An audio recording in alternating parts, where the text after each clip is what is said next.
Alright, we should be live. And we got a channel membership renewal from Big Mix Gaming. Thank you. As well as a bunch of them actually rolling in right now. Perfect timing for the start of the stream. What's up, everyone? How y'all doing? Happy Wednesday. And we got Big Mix Gaming, Andy McRandy, Craig Lilly, and then we should have Get Good Greggy coming up in a second here.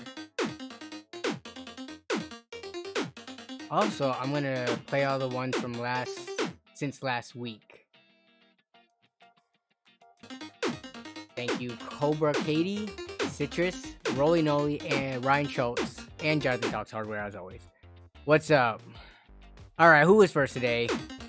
We got Craig Lilly. Literally was like, I think it was like 1 second after I put it up. What's up, Craig? Hope you're doing well. What's up, Kevin? Got Shane Eslick in the house. Coalition Gaming Chris, who is probably about to start driving home as always. We got Jason. Yes, it is Wednesday already. Staying till on 7. What is up? Got Kale130 in the house as always. Let's see, make sure I don't miss anybody. We got Demon Mitt. We got Notorious FPS. Yo, what's up, man? Cool to see you streaming. I really enjoyed the video of you hooking your friend up with new game PC. Keep the good work, man. For sure. Yeah, I stream every single Wednesday. So for the people who are just finding out about me streaming and stuff, I don't know, it's because YouTube doesn't push notifications or whatever. But yeah, we are here every single Wednesday evening at the same time, 5 p.m. Pacific. And we just hang out and just talk about PC tech stuff. And yeah, it is a chill vibe for the most part. You're usually halfway home. Are you halfway home right now?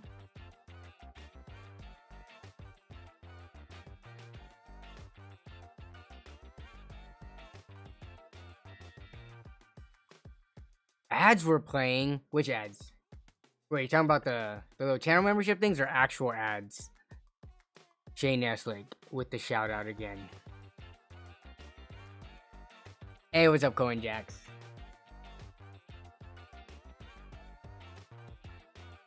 Oh, there's a kitty.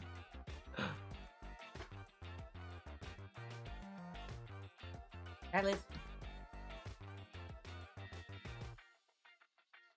What's up, Danny Carvajal? Sergeant Reaper buying from V1 Tech says, "Oh, please don't scratch my blinds."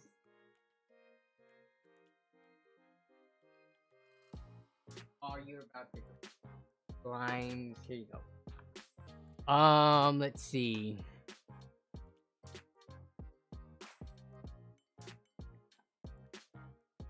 Yeah, Cohen Jax, I do remember your name. I don't think it was that long ago. Not like back in 2018 to 2017 time frame when I used to stream back then too. Hey, what's up, Sean? Actually made it to the stream. You're on the East Coast? Yeah, so it's a little bit later for y'all.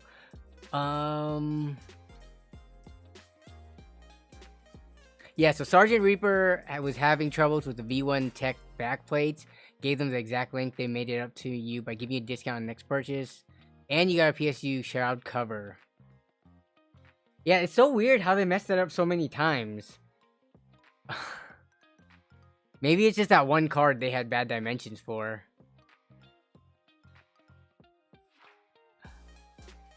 What do I think? Oh yeah, so we can definitely look at Prebuilts today. I actually like the stream title says, I want to look at Prebuilts today ever since the RTX 4070 came out and see what kind of builds like system integrators are using it with, right?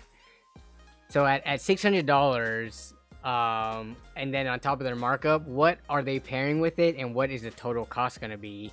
And how do those kind of compare to what we used to see with, like, since this is about an RTX 3080 equivalent, like what the price is. So it's been a while since I've taken a pretty good look through the all the system integrators. So 1 second.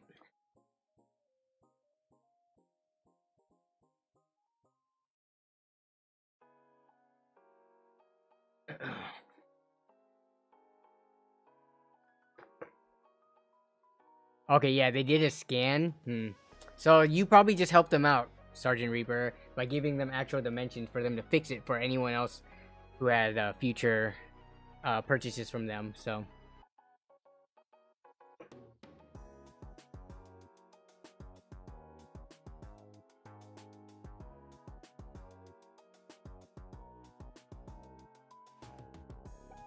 where's the other one? Let me see if I can bring the other kitty down real quick while we just chill here and wait for people to get to stream.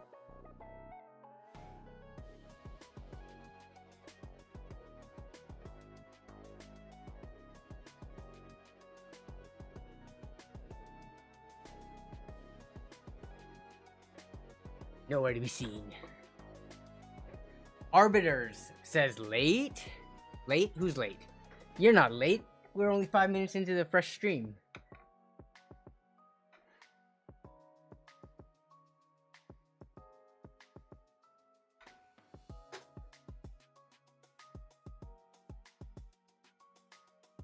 Rex says purchase and purchase.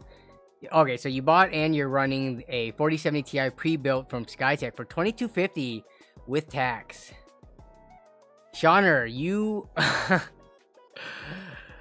you're running late to soccer? No, but thanks for checking in or stopping by real quick before. Have fun, stay safe in soccer. Don't, you know, pull like your ACL or anything like that.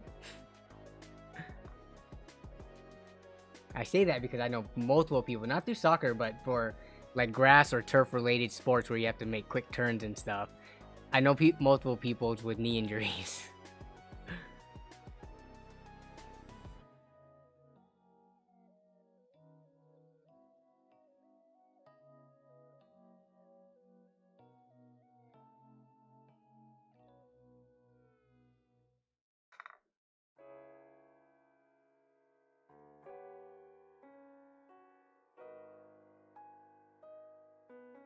Is a MSI Z270 a good motherboard for gaming? Z270, we're talking about... That's Kaby Lake, right? Is that 7th gen Intel, if I'm remembering correctly? Yeah, 7th gen. I mean, you're gonna be on 7th gen Intel, so whether or not the motherboard itself is good, I don't think that's as relevant as the question of whether or not whatever CPU you have in there is good, because even a like a 7700 or something is still pretty limited compared to what you can get nowadays.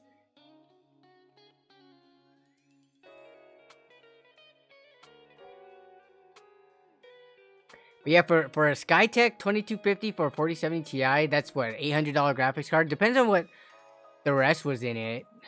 When people say 2250 with tax, is that tax included or plus tax? I'm reading that differently. So it's 2250. Since that's such a round number, that probably doesn't have tax included, right?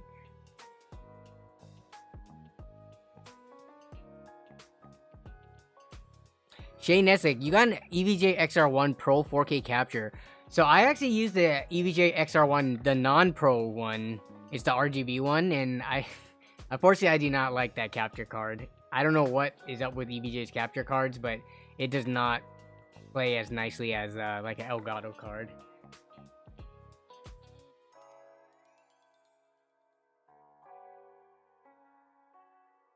Yeah, the 7700, that's still 4-core 8-thread, right?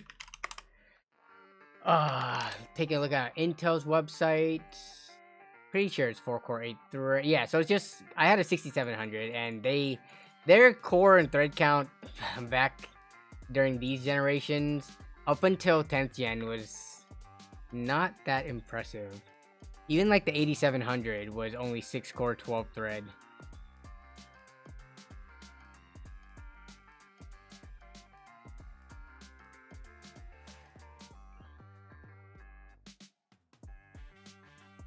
Danny Carbajal. Wait, are you asking what mic I have? What I'm using? This is the NZXT Capsule. It's like the full-size one. They recently released a mini one, but...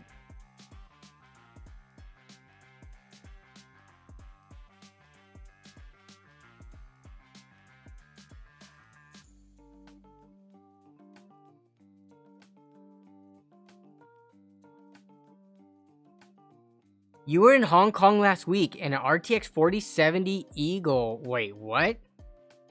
400 brand new? That doesn't sound right. Where did you see this $400 brand new 4070? That just seems way too low, especially in other parts of the world.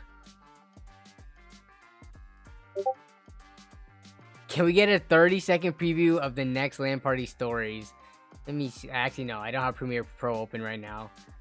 When Premiere Pro is open, because of how much stuff is like cached and stuff, I swear, like, it slows down the rest of my computer.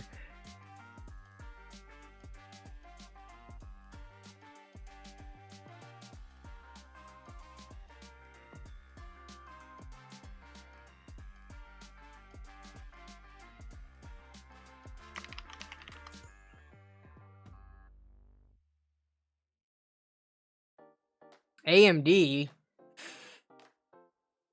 What are you talking about? I'm on an Intel processor.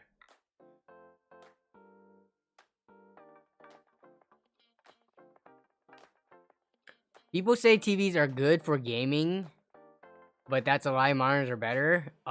It depends on what kind of gaming you do. There are plenty of games, single-player games especially, that you can play on the TV and it would be just fine. But yeah, if you're doing like competitive gaming and stuff, it's kind of hard to beat a monitor.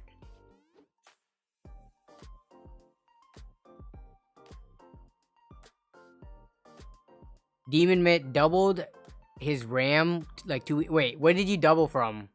Were you going from like 64 to 128 or 32 to 64? I'm just curious what you were getting hiccups with. Oh, so you tripled it. Citrus has been a Nerd on a Budget member for Nerd on a Big Budget member for 10 months and says, "Woo! Thanks for the support, Citrus. I appreciate it." Okay, so we're a little bit over 10 minutes in the stream. Let's talk about the first topic at hand here, which we saw, I think, near the end of last week. Some people were hinting at it, or some like news outlets were hinting at it, but within the last day, we've seen, yeah, so if you see Tweaktown, it says RTX 4070 gets a price cut. That was 5 days ago, but I've been seeing on social media as well as on like Google News and stuff, multiple outlets within the last day or so. Digital Trends here, Tom's Hardware, WCCF Tech 14 hours ago, Tweaktown, talking about NVIDIA cards getting a price cut, but the one that I feel like most people would care about is the cheapest one, which would be the RTX 4070, getting about a $50 price cut, which, if it brings it down to $550,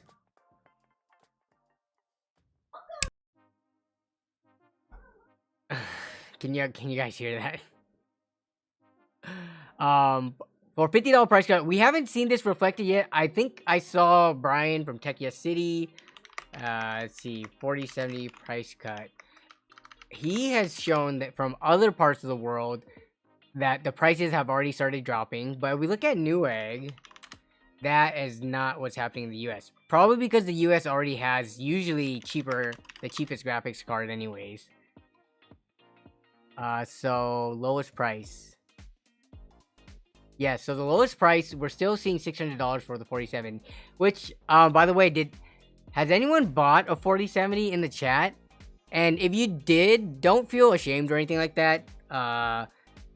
Just because, like, honestly, I can see why a lot of people would want to buy the 4070. There are compelling arguments to get one, even though it may not be the best value per, like, FPS per dollar value-wise. People who buy it, I don't think, like, you know, there's as much of a reason to, yeah, I guess ridicule them versus, like, the lower end stuff. Like, someone buying a 3050, yeah, that's, like, a, for sure, bad purchase decision. But people who are really looking at, like, a $600 graphics card, if they buy a 4070, I mean, I think that's perfectly fine. Yeah, Demon Mitt just had his cousin buy a 4070. Okay, so you recommend it to them? Yeah, I mean, obviously, like, if a friend of mine was trying to build a PC right now and they had that budget, like around $600, I would lay out both options in front of them. I would give them the NVIDIA option as well as the AMD option. I don't think I would tell them, do not get the NVIDIA cards by all means. You know, there are reasons why the NVIDIA card could, you know, be a good pick for a build. Nope, gonna send all 3050 owners out back and handle business. Dude, it's just, I mean, we could take a look at it again. The third, like, how it boggles my mind that these 3050s, look at this. We're on Newegg right now.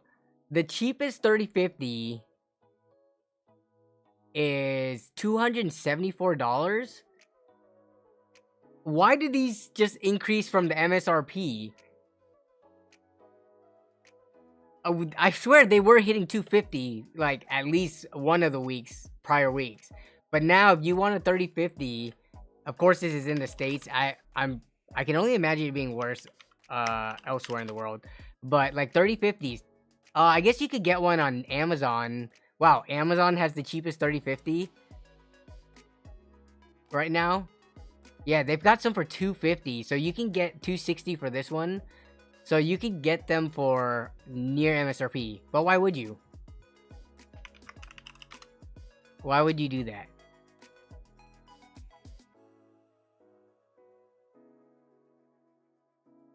When you can get $200, 6600s.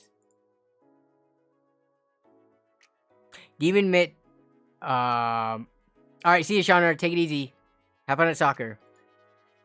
Demon Mitt says his cousin lives in a rural area. Electricity is expensive, so keep the room cooled in summer. Yeah, 6950. I mean, or even the 3080, as we saw, like running at 300-ish watts. Yeah, that's definitely, for some people that definitely matters.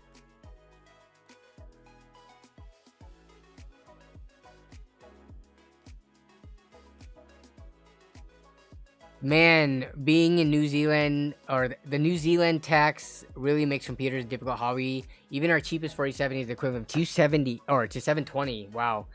Yeah, that's rough right there. 720, it's weird because I remember during the height of the pandemic, people were willing to pay like these outrageous prices for cards like the 3060 and 3060 Ti and even 3070. We're talking like that near $1,000 for those cards. And now we have a 4070 for 600, which I know times are better now. People are not having it at all.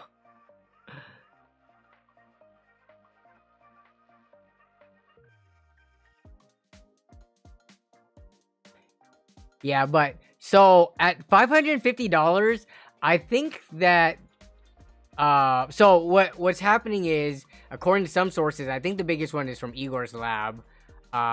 He had some insider information saying that NVIDIA was floating the idea of offering partners a $50 rebate that could be passed to the customers. So if we do get $550 4070s, I mean, it just makes it a more compelling purchase. Apparently 4070s are sitting on the shelves. They haven't gone out of stock, whether it be on e-tailers or at brick and mortar stores. So, I think everyone would welcome the $50 price drop, but I don't, like, again, I think it's a fine card. A lot of people are so anti-NVIDIA now. It's kind of crazy. I don't think I'm becoming an NVIDIA fanboy. I'm pretty sure I'm not becoming an NVIDIA fanboy. I try to like be super neutral and unbiased. And if y'all know me, for the last however long that I've been making content and doing the streams and stuff, I haven't been a fan of NVIDIA. But I don't think I've gone to the lengths of disliking NVIDIA or going for their throats as much as some of the people have been for, like, let's say the 4070 launch.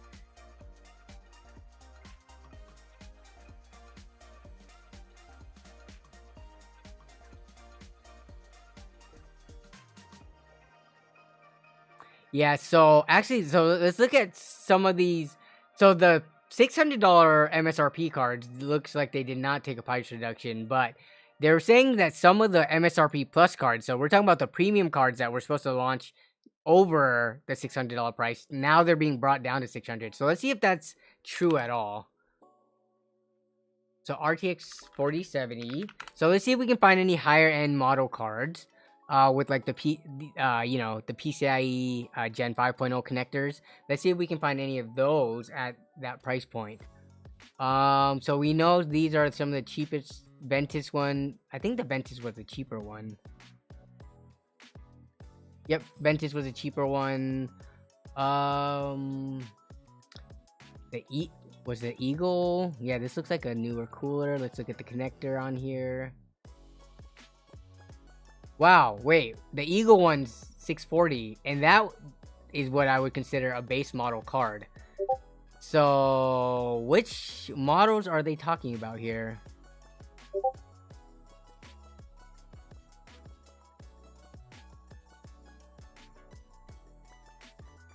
These are still the super cheap ones. Yeah, they're talking about the Asus Dual C and Ventus.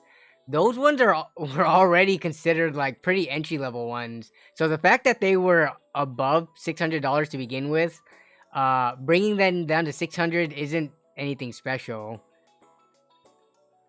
Let's keep going down. Yeah, so MSI gaming one. So this one is definitely one of the nicer ones, or it should be anyways. Let's take.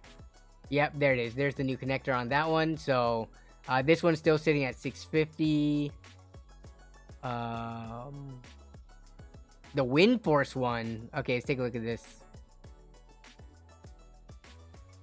Yeah, Windforce just has the the standard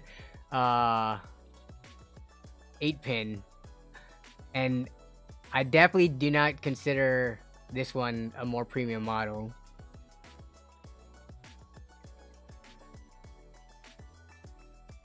John says, I hope my 2070 Super holds out for a couple more years. It all depends on what you play, right? I mean, the 2070, and it depends on what your expectations are. Like, are you a person who usually operates in, like, the upper range of whatever current tech is out? Or are you okay with more, like, not entry level, but more, like, budget-oriented builds? Like I could honestly say if I put a GTX 1070 into my system right now, I could run with that for like a long time. I wouldn't really complain at all.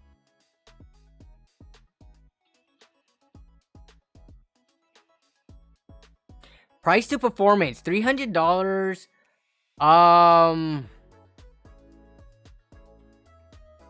6700 XT or a $550 4070.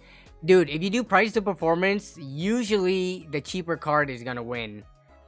Just looking at these right here, you're looking at almost double the price for a $550 4070. And if you're talking about just pure rasterization, actually 6700 versus, let's take a quick look at that. That's let's see, GPU hierarchy, which I know is not the. This is just for the quick reference because they should probably have the chart. Yeah, here's our beautiful chart here. Where's the 4070? Okay. Yeah, you're definitely not gonna get price of performance. The 6700 XT is gonna win for sure. Just looking at the relative FPS of the two. And I think it's because the 6700 XT competes with the 3070, and we saw that the 3070 to 4070 was not an almost double increase in performance. So that makes the $300 versus $550 skew towards the 6700 XT for the value play.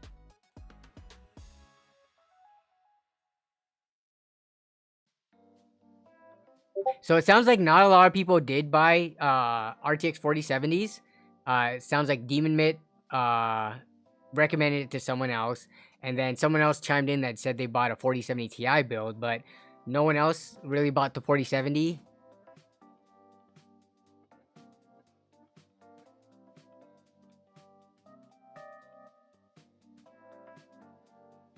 What?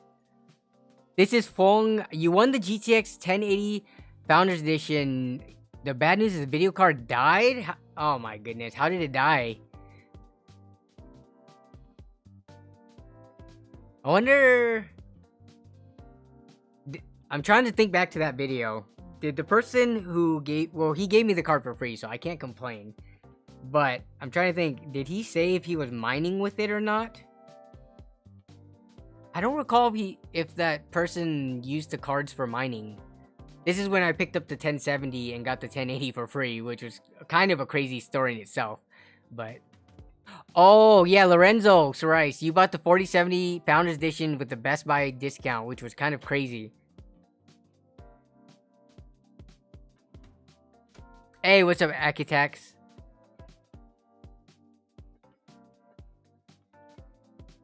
Yeah, phone. Man, sorry about that. That's okay. So here's something that's worth talking about, right? And the thing is, we have no idea why this 1080 might have died, right? It could have been just like a single capacitor on it, or just like it could be like a complete board failure, or something very minor that you could potentially fix yourself. By the way, when we're talking about buying used cards with anything, this is particularly an older card. So when you talk about like low-end budget builds where we're looking at like 3-4 generations back in terms of products, yeah, sure, you can build them for really cheap and it's really fun to make videos on it and stuff. And if people don't have the money and that's the only option, then yeah, by all means go for it. But there are downsides to the used market as always. Like something like this, a 1080, the warranty is definitely long gone.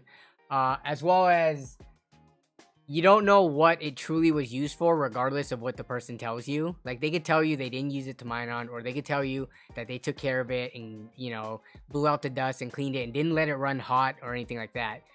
But regardless of that, if the card dies, you're kind of out of luck. So that sucks.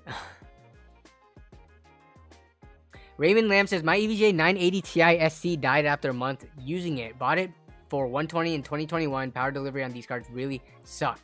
Yeah. That's why, like, if you have the money, like, let's say 100, what does 150 bucks get you? It gets you a 1080, right? But spending an extra 50 bucks gets you a RX 6600. Now, relative performance of those two, let's take a look real quick. Because once you start going multi-generational like that, it is too hard to keep track. But let's look at the relative, like, GTX 1080 versus a 6600. Yeah. It's just worth spending a little bit more to get the brand new card that you know is not going to have any issues and you get warranty support with. What are all these hearts in the chat? Anyone else seeing that? I have no idea where these hearts in the little corners coming from. What's up, my favorite PC streamer? What's up, CT? I definitely am not... I wouldn't consider myself a true streamer. I do stream, but I'm more of a YouTube content creator that streams once a week just for fun. But what's up? Thank you for the kind words. V2 edition. Sup.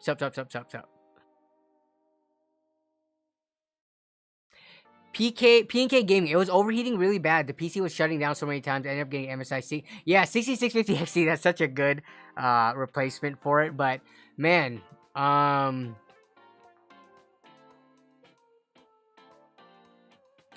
yeah. I mean, that could be a number of things wrong with it. Sorry about that. At least, hopefully, it was able to hold over his PC for long enough to get some use out of it. How are these hearts just coming in constantly? Does anyone know what that is from? I've never seen this before. Victor Cat. Why do I keep tuning into these streams? It's 3 a.m. Anyways, what's up? I appreciate you tuning into these streams. Hopefully, I'm boring enough to help you fall asleep. Where abouts in the world are you, Victor Cat? I'm totally not seeing things. There is totally hearts. I don't know if that's like maybe it's a watching from the phone thing, because I thought like, oh well, now we got some flowers. Okay, or that's not flowers, that's a celebration fanfare.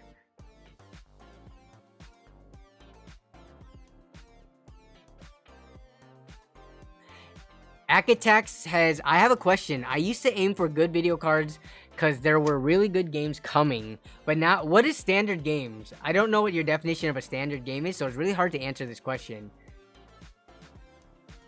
When you say standard games, are you talking about esports games or like a standard game?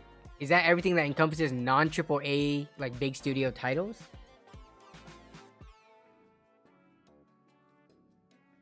Oh, if you're playing League, Apex Legends, Valorant, and stuff like that, yeah, I mean, is it worth getting a good GPU? So when you say good GPU, right?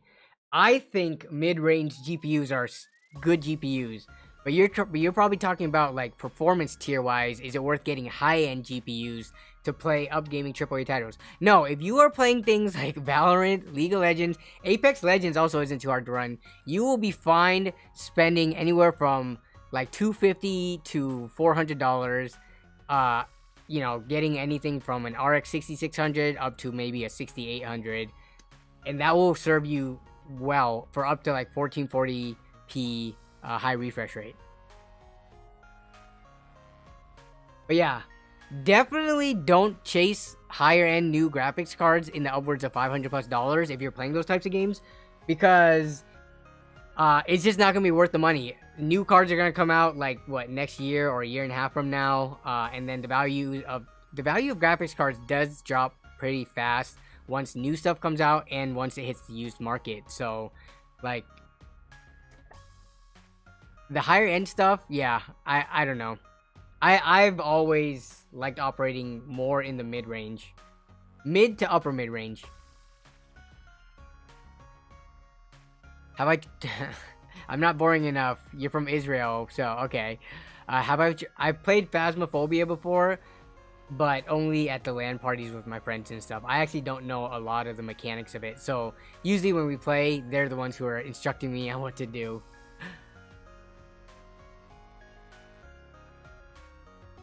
CT is asking, what is my favorite GPU? Which, I don't think I have a favorite GPU, especially one from this era. If I picked a favorite GPU of all time, it definitely would not be anything recent. It would be a GPU that I had fond memories of. But I'm going to answer this question as if you're asking, what is my like highly recommended GPUs, like my favorite GPU to recommend to people or to even use actually. And it's definitely going to be the RX 6600 or 6600 XT or 6650 XT. I think having personally been using them for like the last few months, as well as easily recommending it to people, I would say that's my favorite GPU at the moment from the current-ish gen.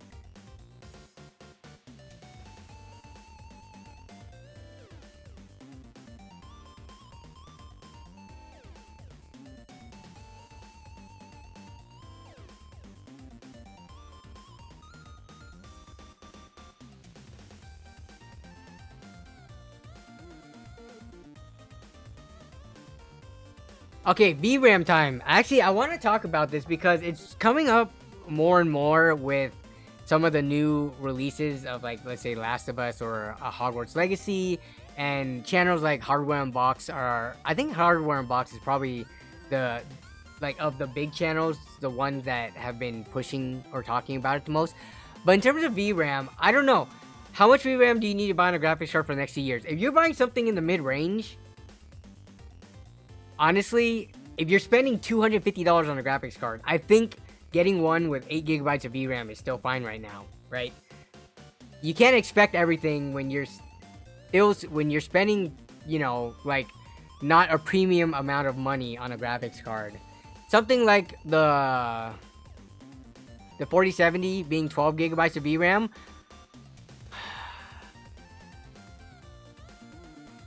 I mean, would it have been nice if they gave us more? Yes, but do I think it's a major problem? I don't think it's a major problem. Buying a graphics card right now, having 12GB of VRAM, and having it last the next 2 to 3 years, I think it'll be fine. You can alter settings in games to, you know, reduce the load, or you can just take the hit, and it's not like the performance hit is gonna make you go into Stutter City where you're dropping frames to like single digit FPS and it's just unplayable. You you're gonna like maybe lose out on some performance on the table, but I don't know, man. For me, the biggest thing, I guess, if you're spending $600, you should be getting like the best of all things. But if you're operating like at a lower budget, like $300 or $400, so long as your system like plays games well enough where you don't notice like micro stuttering or anything like that, then I don't think it's an issue. I'm not saying play on low, but here's the thing. Have you seen, like, if you go on Apex Legends, there's this settings called like sunspots or something like that where you can turn it up to insane. If you do that, it will tell you, hey, this has problems even if you have 12 gigabytes of VRAM. Consider turning it down. Turning that one setting down from like insane down to high or medium is not the end of the world. And I can guarantee you most people can't even tell the visual difference between the two. So yeah, if you want to play games at the most like insane or extreme, most high-end settings, then it might be an issue. But I mean, other than that, I think it's fine to turn down a couple of the more VRAM heavy settings.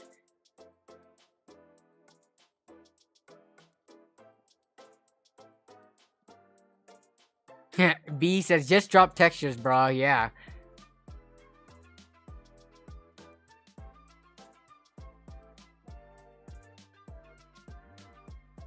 No, play on ultra low. No, I'm not saying play on ultra low, but you could definitely play on medium to high, and I think honestly that looks pretty good in itself.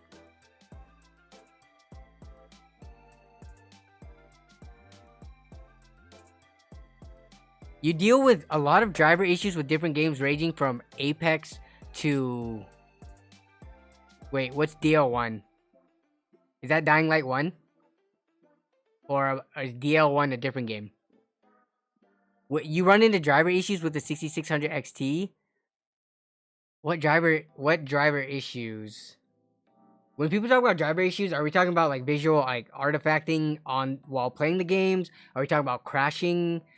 Because of like having played Apex on my own, you know, 6600 and 6600 XT and even 6700 XT, they all use the same adrenaline drivers. And like the countless hours I've spent testing it, not only in the shooting range, because I do test in what's it called, in Battle Royale and the arena modes. I can't think of a time where I've actually run into AMD driver issues in Apex.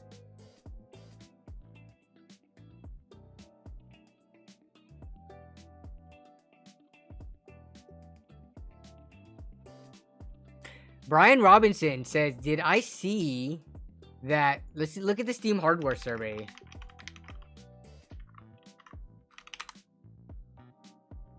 That is the most popular GPU on Steam?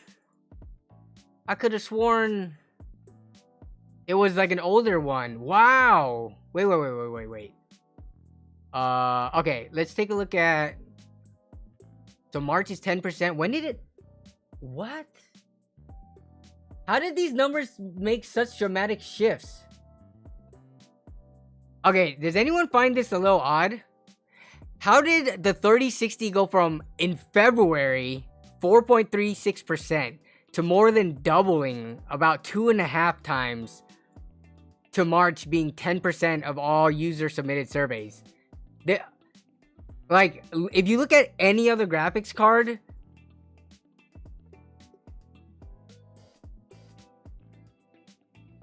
$3060 was creeping... No, dude. What? Mr. 7-Digit. This is not creeping up. Going from 3.4% to 3.8% to 3.7% to 4.36 to straight up 10% is not creeping up. These graphics card numbers, like, that's 2.5 times almost. That...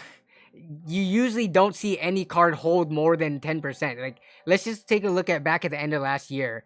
The highest one, let's see, 4.65 with the 2060, 5.65 with the 1060. Yeah, cards generally do not hit double-digit percentages on the Steam hardware survey.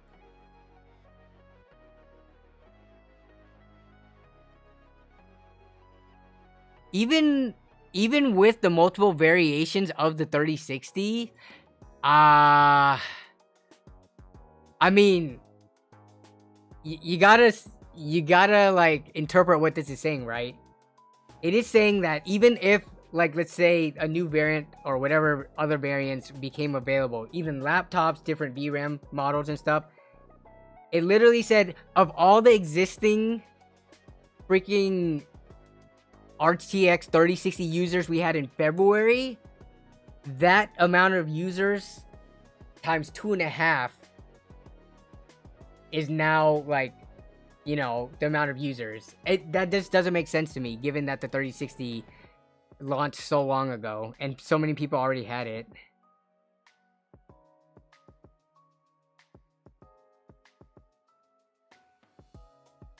Are the super, wait, so 2060, 2060 12 gig and 2060 super all being counted? Is the 2060 super, no, 2060 super, yeah, so the supers are not counted as the same ones. If, you know, if we're gonna go by this, it definitely has its own separate listing. But yeah, I mean, they definitely don't differentiate the VRAM variants. Even then, so okay, to me, this is actually pretty crazy. And the fact that the 2060, how, like, how is a card like the 2060 almost doubling something that's, let me look, like, where are people getting these 2060s from? Like, all the mining cards that are being dumped now? Because they're definitely not buying it from Newegg or Amazon.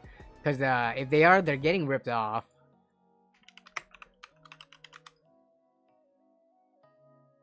Let's see. So if you wanted to get a 2060 right now, I guess you could buy some that are $200, which, why would you do that? Why? Do you hate AMD that badly that you're gonna go back to a 2060 or a 2060 Super? And these are cards from China too, so it's not like buying these, like, I wouldn't have that much confidence getting warranties or anything with some of these cards. But let's look at Amazon. Yeah, something is odd. Something is wrong. There's no way the 2060 just jumped to 8%, which is higher than that percentage. It's like higher than any other previous card had. Even anything over 7% is sus to me. Even this 1060 jumping up from 5, this is a 50% increase. I mean, it says see what it only says plus 2.57 here, but another way that this could happen is if it's either you add in more of these cards or you reduce every other card to get the percentage, you know, up. So something is just weird that does not make sense to me here. On Amazon, RTX 2060. Uh-oh. What just happened? What just happened? Give me 1 second.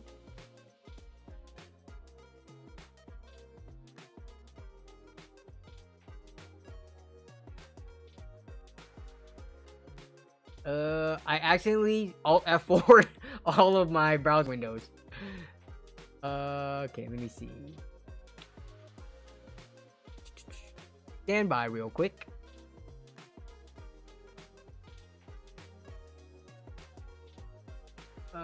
Come on, come on. Here we go.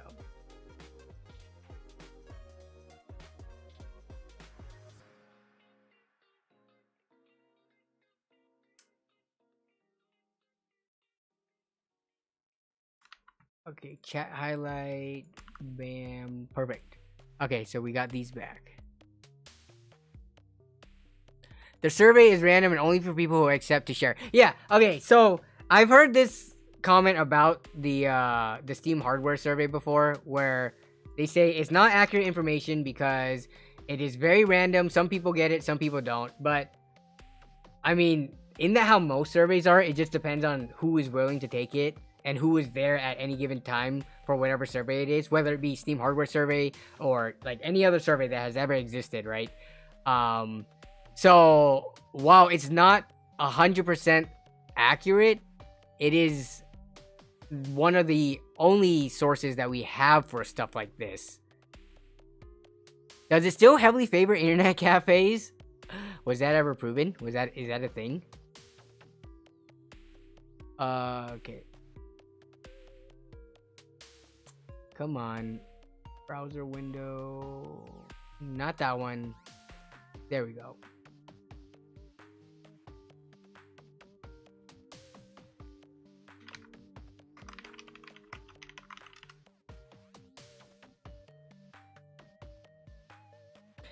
Shane Essex says, I got it twice this month on my editing PC and on your test bench. Interesting.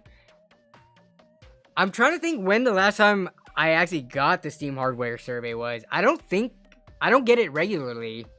Do you guys get it regularly? Like, you know, on a, you know, whether it be every month, every few months, couple times a year? Like, can you say for a fact that you've gotten it, like, on a regular basis?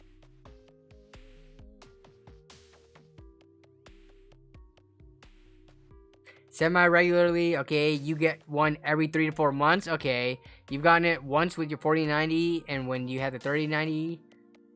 Nope, only once before last year. Yeah, I feel like I'm one of the people who don't get it that often, but I mean, I would still say it's a source of data that's worth talking about. I wouldn't completely write off the Steam hardware survey. AMD owners are... Oh, no. What? Okay, so Jason Whitmer says, AMD owners are just too afraid to share their cards on the survey, so they abstain. Here's my tinfoil hat conspiracy theory.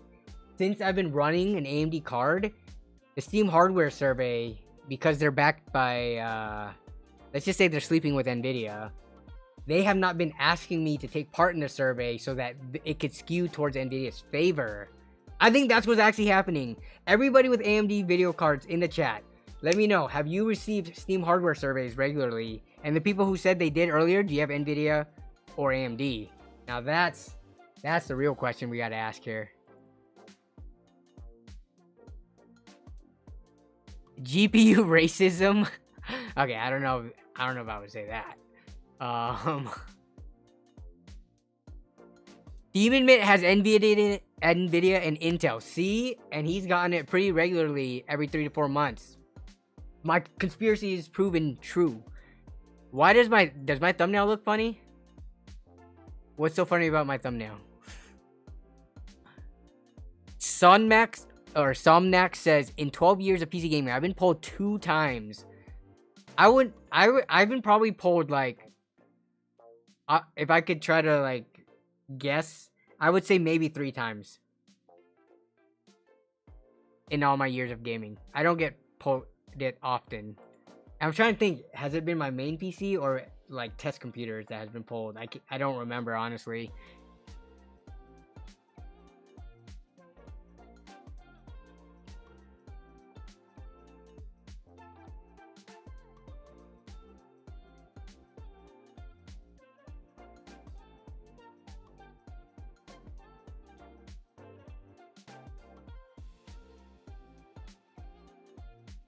You, my boy Blue, says, I have 5 AMD GPUs in my house right now. There we go. Fighting the good fight. Fighting the AMD representation and AMD market share fight. Good on you, my boy Blue. No, Jason, they do not only want to survey powerful GPUs. If that's the case, the 1060 would not be up this high on this list. The 1050 Ti, the 1650. Oh, okay. Let's do a little counting exercise here. 1, 2, 3, 4, 5, 6, 7, 8, 9, 10, 11, 12, 13, 14, 15, 16, 17, 18, 19, 20. Until we get to the AMD. I'm pretty sure this is the integrated graphics. So 20, then 21, 22, 23, 24, 25, 26. Heck yeah, RX 580 with less than 1%. Oh my goodness. Oh.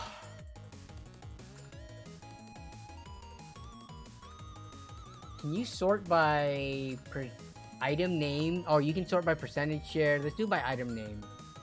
Let's see. Look. Oh man, this is cool. So if we sort the Steam hardware survey by item name, AMD, because it starts with an A, is at the very front. And let's look at all the cards are even on the survey.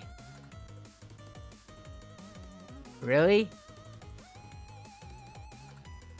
Dude, what's up with... Okay, look at this. I refuse to believe that not that many people have RX 480s, because those are popular cards. There... Look at 1, 2, 3, 4, 5, 6, 7, 8, 9, 10, 11, 12, 13, 14, 15 entries for AMD, and then you got like a bajillion for NVIDIA. But not only that, where's like the RX 470, the 460, 480s? I know there are people out there using those cards. It's not that different from the 580s. Why is it that they don't even have... And you could say it's because those people weren't surveyed, but I refuse to believe that they weren't surveyed. Just... Either that or maybe the survey is biased. Because look, we got freaking NVIDIA cards back to like GT 710, 730s. And yes, I know those are popular because of office PCs and things like that. But what I'm saying is they have cards going back to generations that are this old. How do they not have a single RX 480 representation percentage wise? We've got cards on here like the 5600 XT, which are not even a fifth. A quarter of a percent.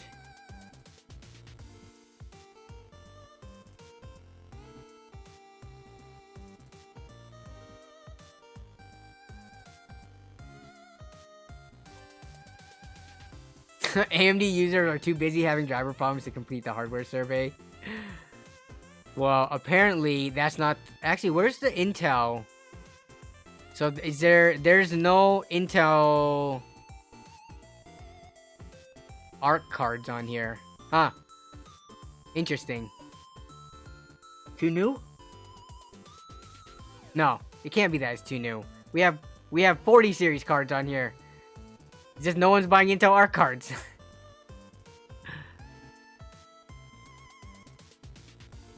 Would the Steam Deck count as having an AMD GPU? Huh. That's actually a good question. I don't know how not only Steam Deck, but any of those other handhelds, right? Joe Panico says, lots of NVIDIA fanboys here tonight. I mean, NVIDIA fanboys are gonna exist no matter what, till the end of time.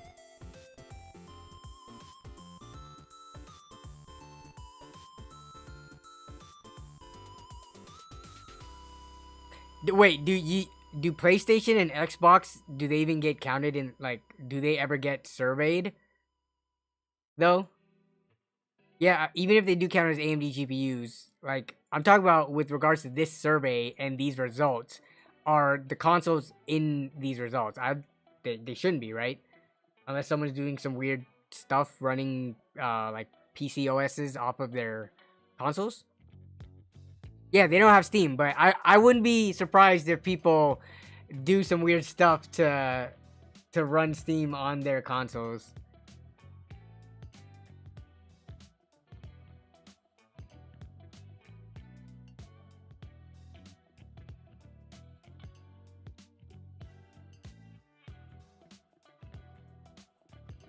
Zach Barney says, will the 4070 drop to 550? That's what some of the people with, you know, direct contacts to either NVIDIA or board partners are thinking. When that'll be... So, one of the biggest issues about the price drop to 550 is what is the 4060 Ti gonna be priced at when that releases? Because if they can't lower the price of the 4070 too much, because that's going to effectively lower everything else below it in the product stack, and they don't want to do that because that's less money for them, right? So if they were to lower it to 550, where would that have to put the 4060 Ti? Do you think that would be closer to 500 or closer to 450? I don't know. Between products, I don't think $50 is a significant enough of a gap. I think if there's anything that is $50 difference, it is almost already just worth it to jump up to the next product. So if you're looking at like a $500 4060 Ti and a $550 4070, you would just go 4070. You're already talking about a $500+ product.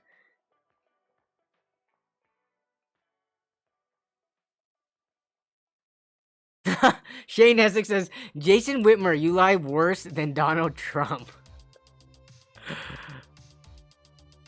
Actually, you should ask him to do his Trump impression. It's actually pretty good.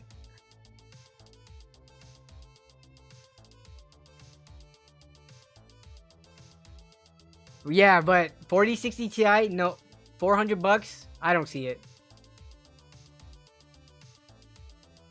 I'm thinking 430. I'm gonna say they're gonna put in like a 429. I feel like they've done that in the past before with some of the Ti cards. They've given it like non-50 increment to MSRPs. So I'm thinking like 430. It's gonna be 429.99.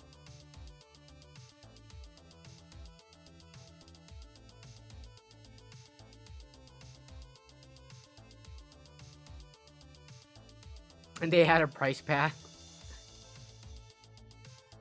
Dude, if the 4060 Ti comes out at 400 though, that's a 33% price reduction from $600. I think that would be the value king then, which is to be expected, right? Again, the cheaper the card is, the more likely it is going to be the FPS per dollar value proposition.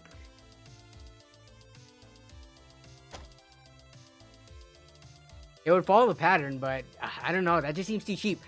A 4060 Ti for $400 would seem too good to be true. And if we know anything about, especially within recent years, of PC hardware prices, we have not... Okay, here's actually an interesting question. When was the last time you could honestly say a graphics card released and was brand new, really good value? We're not talking about just like as expected value, or I'm talking about like really good. 3070 for $500. 3080. Yeah, so the only thing about that is that we were plagued with a weird world event that kind of messed it up for everybody.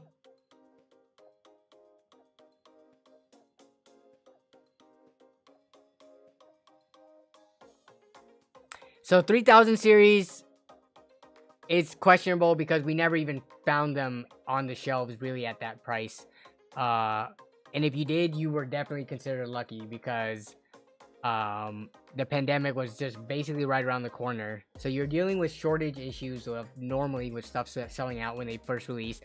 Then when they came back in stock, we were in the pandemic and had 2 years of bull crap. But then 1080 Ti and 1660 Super. What was the 1660 Super MSRP or release price? 1660 Super for $229. And what year was that? So that was 2019, 3 years ago. $229 for a pretty solid mid-range. It's funny that I'm asking when was the last release, or when was the last time like cards were released at good value, and I'm for sure directing this question towards Nvidia because like AMD has plenty of options right now that you can buy a brand new graphics card that is considered really good value. It's just a lot of people don't want AMD, so then you gotta look at Nvidia, which right now there's not that much in terms of if you wanted to just hop on Amazon or Newegg to buy a graphics card. There's just not much that you could buy without feeling like you're not getting the best value out there. Yeah, you make a good point, Somnax. MSRP AMD prices, they were competitive with Nvidia, like the RX 6600, right? The MSRP of that was like $330, I believe. But they've actually taken the proper price reductions, as you should over time, to now being around $200, $210, $220. So yeah, Damien, that's actually a good point that I'm kind of surprised at too.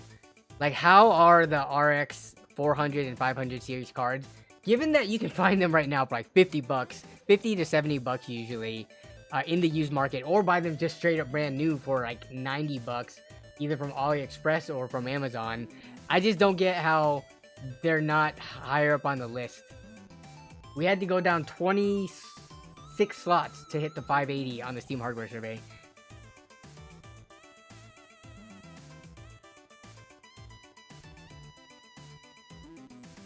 Yeah, I think one of my personal favorites right now is the, like, let's take a look at the, I like the GTX 1070 if you have to go NVIDIA for whatever reason. These are, let's look at non-broken ones. Stop trying to show me broken ones, eBay. Stop it. I guess we can look at new too. There's not gonna be any new ones. Look at this. Here's the Dell one. Not the best cooler. Here's one with 0 fans. Yo, you could strap some case fans onto this for pretty cheap. Get a pair of like Arctic case fans and just put it on this, and you're good to go. But anyways, let's say you want one without issues. So this one's 120, but dude, I mean, you know what? Blower style is not the most ideal, but for 95 bucks, free shipping, I mean, this is crazy value right here.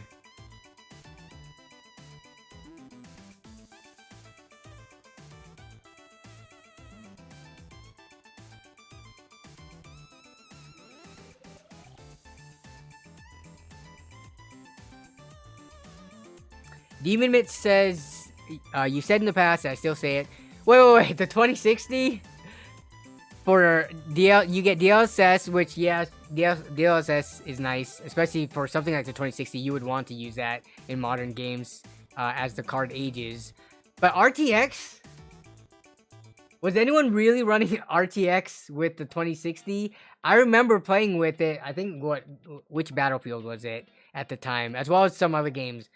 The 2060, if you're running RTX, you weren't having that good of a gaming experience. You were getting sub 60 FPS.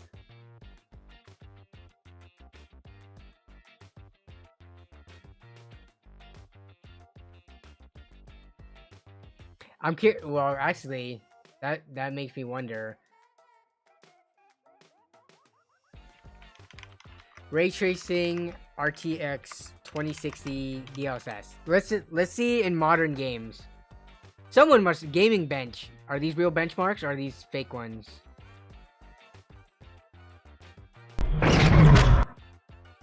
Oh my god, this person is crazy. Alright, so Cyberpunk, high DLSS quality. We're hitting 54 high settings. Wait, this is not with ray tracing, right? High DLSS quality ray tracing. Here we go. Ray tracing ultra, 25 FPS. Yeah, you probably shouldn't be running ray tracing ultra. What other games has ray tracing on here?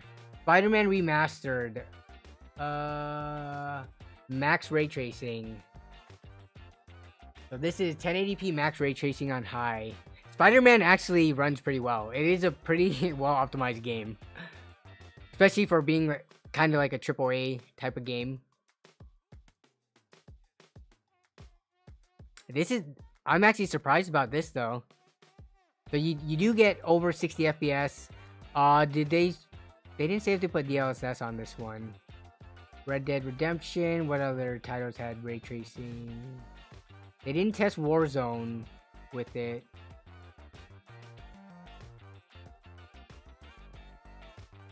I think the issue with, well, the 2060 in recent years was it was so hard to find one at a reasonable price. So unless you actually bought one on release, it was hard to get it for a good enough price to make it like considered good value in my opinion.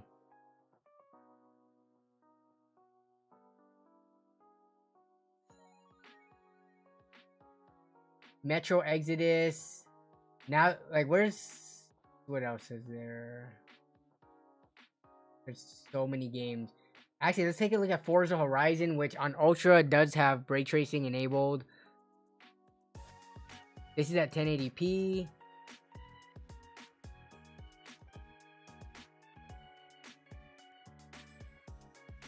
Yeah, so it actually is looking like, aside from crazy Cyberpunk, these games can actually ray trace at 60 FPS. No, a lot of these actually don't have ray tracing, unfortunately. We only have like 3 games to work off of.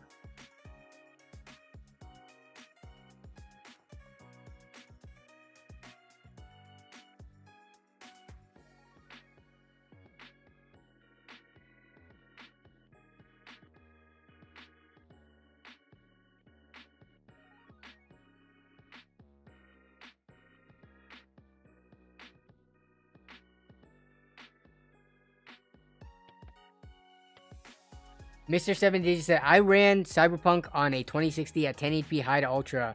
Oh no, we were looking at with ray tracing though. Not just normal with DLSS. Yeah, because with DLSS, without ray tracing, it definitely is easily able to perform like well above 60 FPS.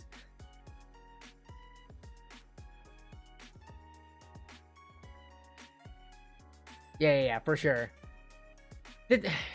I mean, I've seen it time and time again. We'll ask a poll.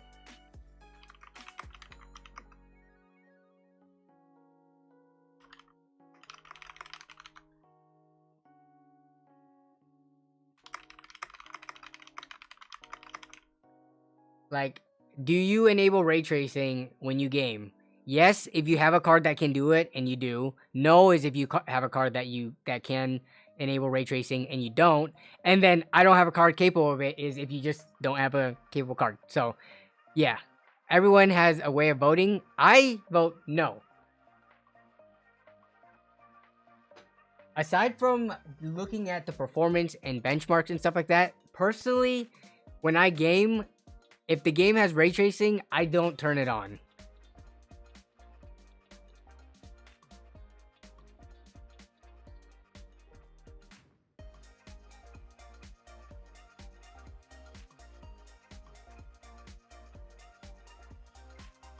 Sergeant Reaper says, I use ray tracing only if I want a pretty screenshot.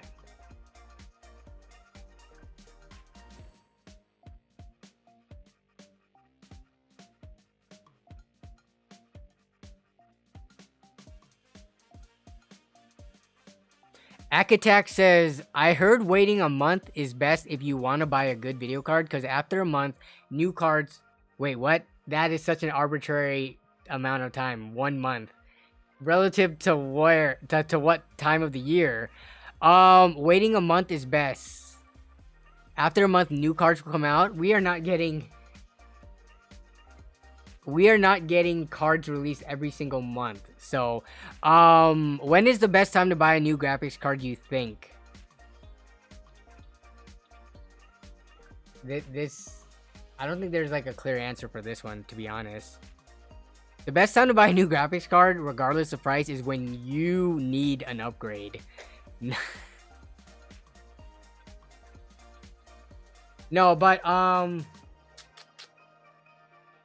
honestly, I would say, if I had to actually pick a time frame, I would say 3 to 4 months afterwards, after a card's released. I don't... buying a card on release... I think that's when you have to deal with, like, the most hassle of trying to fight some, like, you know, other people who are all trying to buy at the same time. And for successful card launches, they usually sell out. But if you... in 3 to 4 months' time, card stock becomes more stabilized. You might see some price reductions, not in Nvidia apparently, but if you buy like an AMD card, in 3 to 4 months, you usually see a reduction. Like, we've already seen price reductions for the 7900 XT. Those are now down to like $800-ish to $820 from their $900 price point. So, yeah. I don't know. I've never really been one to like have to buy something right after it releases. If you're buying a new PC, then maybe, but usually if you have a system that's already working, you know, you can use it to hold you over.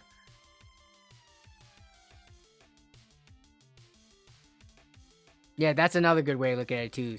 Shane Eslick buys when he can afford without leaving himself short.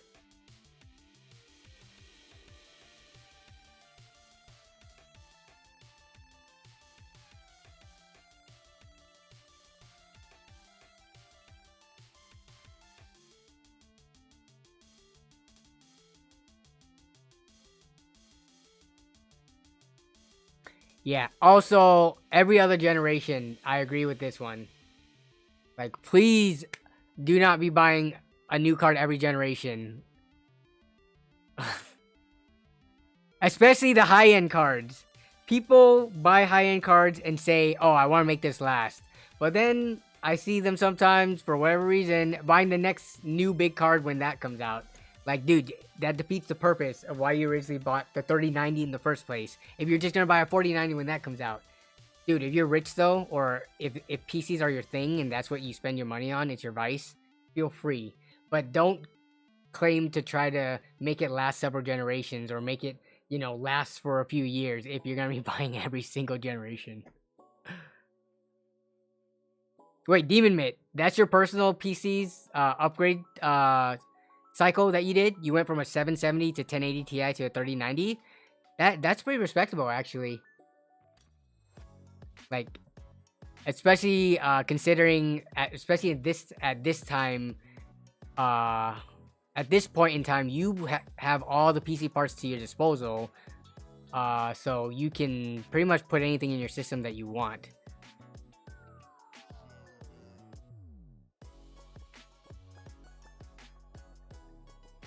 Okay, I wanted to also this stream look at pre-builts. So what are some of your guys' favorite pre-builts? System integrators, basically. I don't want to look at boutique builders. Sorry, Demon Mitt, and anyone else who considers themselves boutique. Just because the build fees for the ability to have more customization and stuff like that, to a lot of people, I just feel like it's not worth it. A lot of people just want a PC that works and that can game on.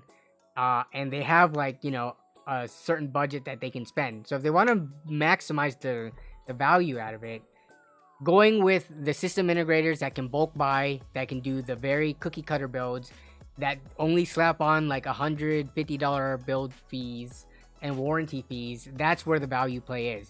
So, Newegg's ABS, okay. So we can look at Newegg ABS systems with 4070s in them. Let's see, computer systems, desktop, gaming desktops. Okay, so let's look by graphics cards. But what else aside from Newegg ABS?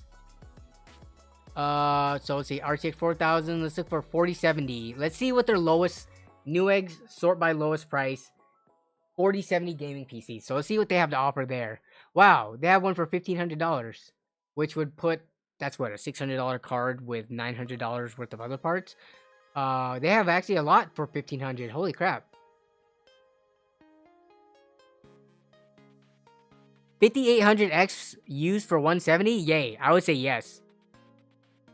Are you about to pick that up on OfferUp, Jason?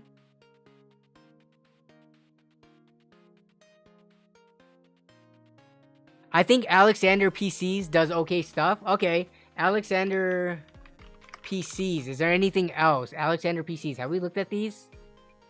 I thought we looked at something that had a similar Spartan helmet before. But okay, so we'll look at Alexander PCs. Any other pre-builts that you guys want to take a look at real fast with regards to RTX 4070 offerings? Looking at this website, I can kind of already tell it's boutique, but someone mentioned it and nobody else has offered anything else aside from ABS, so I'm just trying to open up a couple of tabs.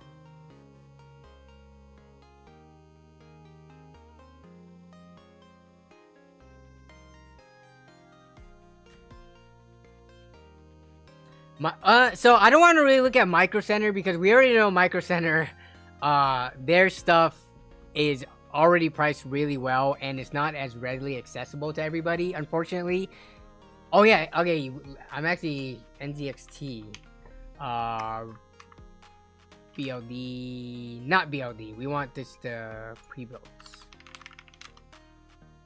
Gaming PCs, okay, and then what else?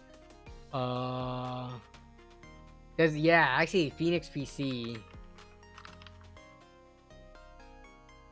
Let's see if they have updated for a 4070. So they got this $1,500 system as well Man, they have are ready to ship PCs. Okay. So if they had the 4070, it would be one of these two PCs. But I don't know if they keep this updated. Yeah, they've got a 3060 Ti system for 1500 in here. They need to update this if they want to be competitive. And they've got a $2,500 system. I'm guessing it's gonna have a. Oh, it has a 4070 Ti. What? That's an $800 graphics card. 12700K still. I feel like for 2500, you should be able to get up to a 13700K pretty easily. They're using a Vetroo cooler, which the Vetroo 360 AIOs, they're less than $100, I think. Let's see. Vetroo. Oh, are these? Oh, is that only when they were on sale? These are. Oh yeah, $100. Okay. Down from 120 looks to be the regular price. So yeah, it's not like they're throwing a ton of super premium parts in there. So I feel like for 2500, you should definitely be able to squeeze out more than just a 4070 Ti. But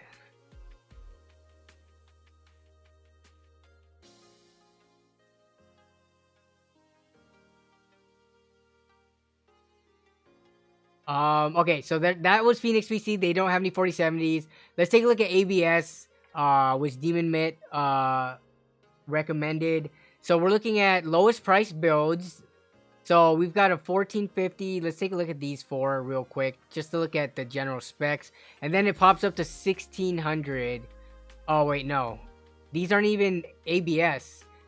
These two are not ABS, but these ones are.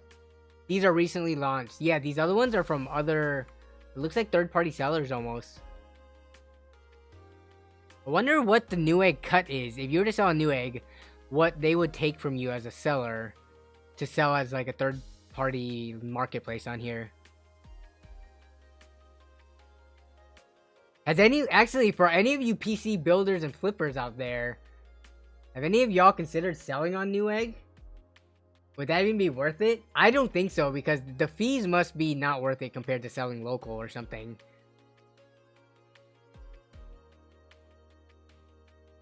You personally haven't found a pre-built? Okay, so let's take a look at these two. Are these almost the exact same things? What's the difference? We've got a 7600X. So we've got two equivalent builds. One is Intel and one's AMD. Both have 16 gigs of RAM. They have 4070s in them. One has a 7600X and one has a 13400F. Okay, what else is in this system? They lay everything out, right? Which is pretty nice. The 7600X has a B650. Okay, 1 terabyte, 700 watt. Okay, they use the exact same case too. This one has, wait, yeah, 700 watt, B760 motherboard. And they're using some kind of generic RGB. Oh, it's the Cooler Master RGB cooler. Okay, so we're looking at like i5 Ryzen 5 4070 build for $1,500 from ABS on Newegg. Let's take a look at what NZXT has to offer. And then, yeah, I'll pull up Starforge too, because I always thought Starforge stuff was pretty decent value. Yeah, that is cool that they do have both choices, AMD and Intel, Shane. That it's like identical builds except for those two, so that's nice to see. All right, NZXT, what do we got here? RTX 30 series player one. What the heck? So they recently redid these. I think to make it easier. Okay, so they got the player 1, player 2, and player 3s. So let's take a quick look at these. Player 1 for $1,000. Oh my, okay. NZXT, your lower end offerings, even though you have sponsored stuff on my channel in the past, that does not bar you from criticism. 3050 PC for $1,000. And I think NZXT, they do not offer AMD graphics cards for whatever reason. I don't know. Like, I don't think I've seen them offer like the 6600 and 6600 XTs and 6700 XTs. So this one is definitely, there's no way this could be good value. If you're spending $1,000 and getting a 3050, NZXT, All right, let's take a look at player 2. They've got a $1,500 build. Oh man, NZXT is not looking good right now for you guys. Up until the launch of the 4070, you guys have been pretty decent, but you're getting a 3070 and a $1,500 PC. And this could be because they haven't updated everything yet, the 4070 having only launched last week. But you would think they would want to be ahead of that. And you're offering last gen 5600X. What else do we have in here? I'm guessing a 1TB drive. Tech specs. Here we go. So you got a 16 gigs of RAM, which matches the ABS system. 1TB drive. Okay. 650 watt, which I think is fine. Because if anything, we don't know what the power supply is in the other one. This one, we know it's an NZXT C650, which I believe this is a B tier, right? If it's not, it might be a C tier at worst. But from the ABS one, they don't... What are they? Okay, they give you a gold... But, I mean... There are Ares game gold-rated power supplies that could fit into this category that you might not want to use for your system. But anyways, so you're getting one generation worse of a graphics card and one generation worse of a CPU for the same price. So NZXT, yeah, they definitely got to do some updates here.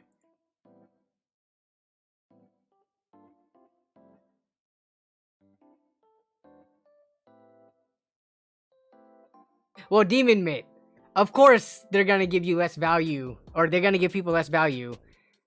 They have overhead. They can't mix in used parts unless your build was all brand new parts. But they don't have as much flexibility in terms of some of those things. So yeah, I mean, I don't think I would expect NZXT to give better value than an OfferUp PC or like a Jawa PC.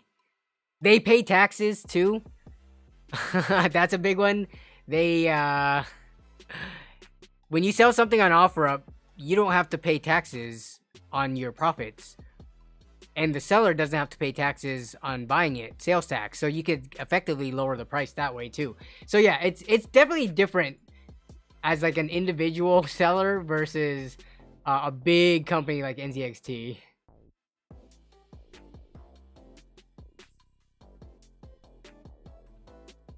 Alright, so NZXT, unfortunately, right now anyways, we've seen them offer good stuff in the past. Right now, not so much. ABS is definitely the value play. Man. Let's take a Starforge.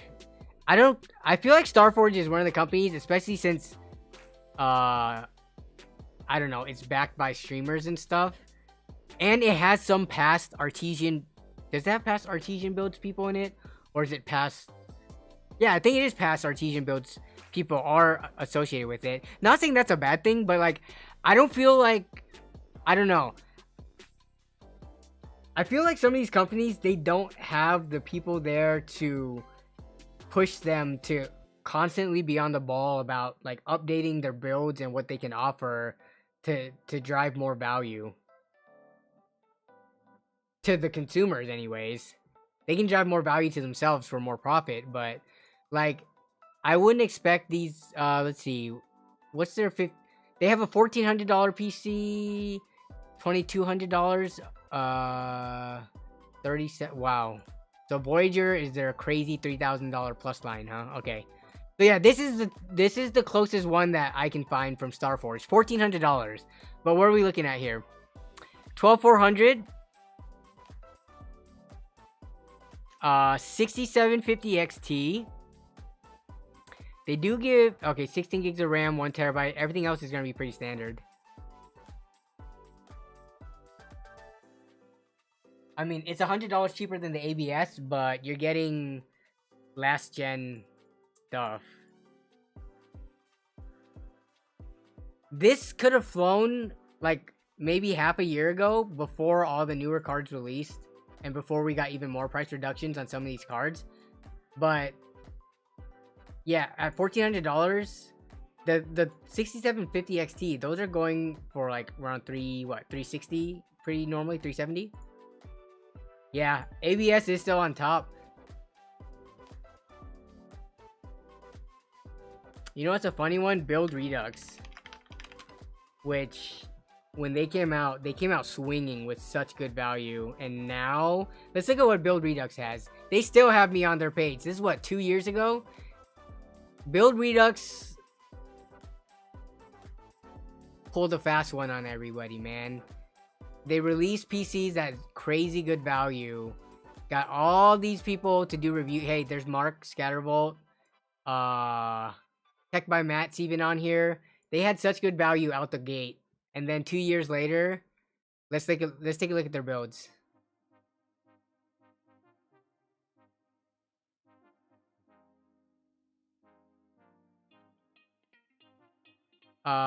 This one is, let's just view the build.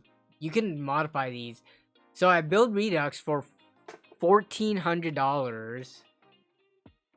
You can get a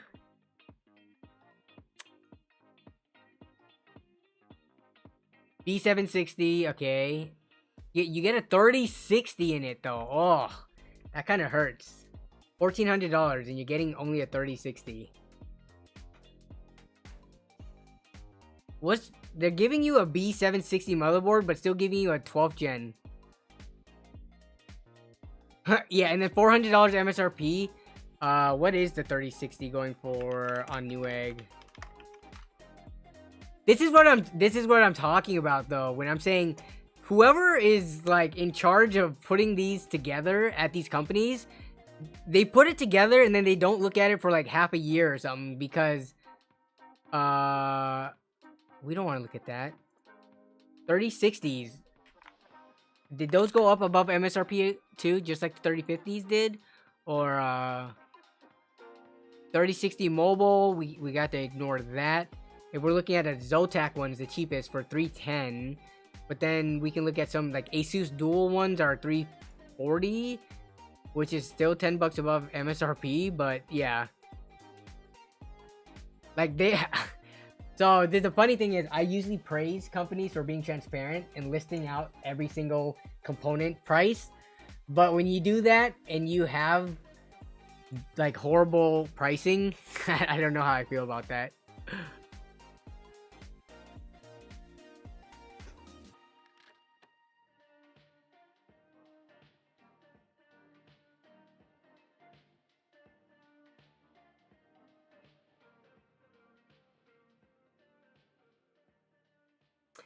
I mean, yeah, there's multiple things wrong with this. This graphics card, why? And I guess maybe if they don't want to use cheaper Amazon alternatives that cost $20, they're using the Hyper 212 Evo, which is like the equivalent in cooling performance for double the price here. Power supply is pretty expensive, so that looks fine.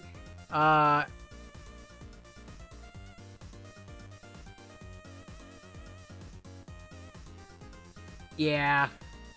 16 gigs of RAM for $49. I mean, I guess you could probably find cheaper RAM than that, but I wouldn't really complain about this. Depending on what model of memory they put in, they are charging you $120 for Windows, so that's probably something that you know, drives up the price where it could have been a $1,300 PC. And then their build fee is $99, yeah.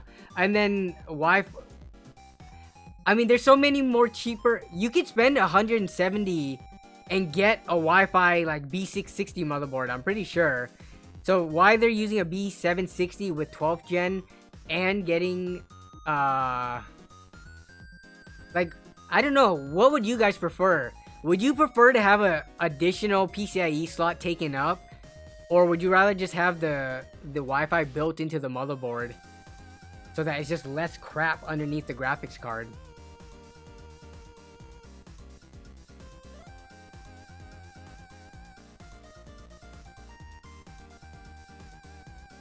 Oh yeah, good, good catch, Demon Man, on the SSD. Yeah, 500 gigabytes should be going for around like $35 right now, right?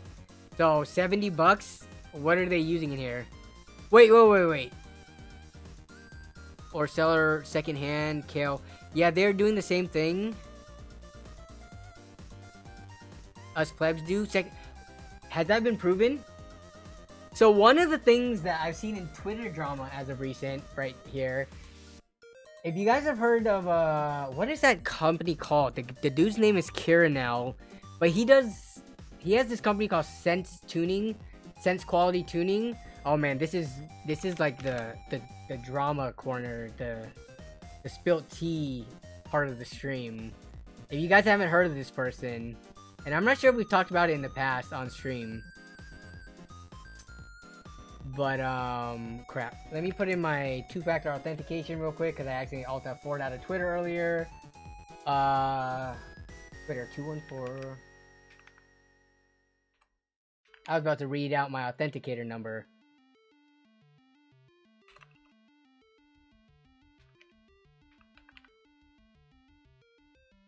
All right, I'm curious because probably not everyone's on Twitter and follows especially PC stuff and drama, but okay, here now that his name is this guy. So because we're on the topic of companies who are not supposed to be buying gray market keys, using them on their pre-builts, because that's kind of it's considered shady. But if you have like an actual like legit company, you should not be doing that. Yeah, so this person right here, they own this company called Sense Quality, and they also do PC builds called PC builds tunes. But they do PC tuning, which I think is like the biggest ripoff in the world. But they used to sell, they sell PCs, and apparently they got caught they were either using like KMS activated Windows, which when those servers go offline, people's Windows got deactivated, or they were using gray market keys. I can't remember, but yeah. So I don't know how much a company like NZXT gets a Windows license for, or build Redux, but I don't think they are using gray market keys unless some proof came out, KL130, that they have been. I know some of these smaller boutique builders, I'm pretty sure they're using gray market keys because that's how they can make more attractive prices or pocket the profits for themselves. Like, you could tell a customer, oh yeah, I'm tacking on a $100 Windows key onto it, and then just sell them a gray market key and you pocket $80 easily right there. And then you get your additional build fees and stuff, so yeah.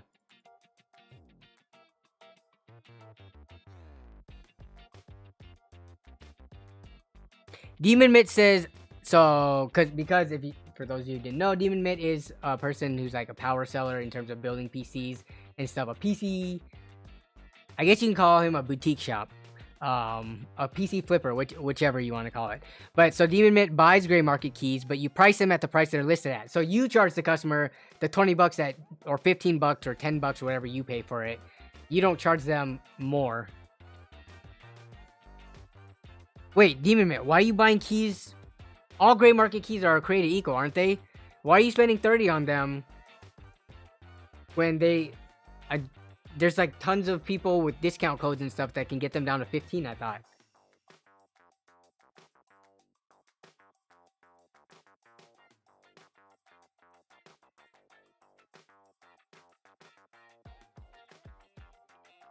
When you worked at a shop, you paid $40 per official, like, retail key? Okay. Where's my code, Danny? Okay, you know what? So, CDKey has been on my back for like a year about making a pre-roll ad for scdkeys.com. It'll be code NOB25. I haven't made it yet, but I'm like this close to doing pre-rolls for CDKeys because that is such easy money, man. It is so easy money. Are you ever wonder why big channels like Bitwit Kyle or like even Greg? I've been noticing Greg has been running a lot of CDKey ads. It's because, one, they're always readily available, as opposed to like if you want to run pre-roll ads for any other companies, like to promote their case or their cooler or their power supply or something. Those are far and few between. But CDKey companies, they're like an infinite money glitch. Anytime you want to run an ad, they're like, sure, let's run an ad. And they'll pay you.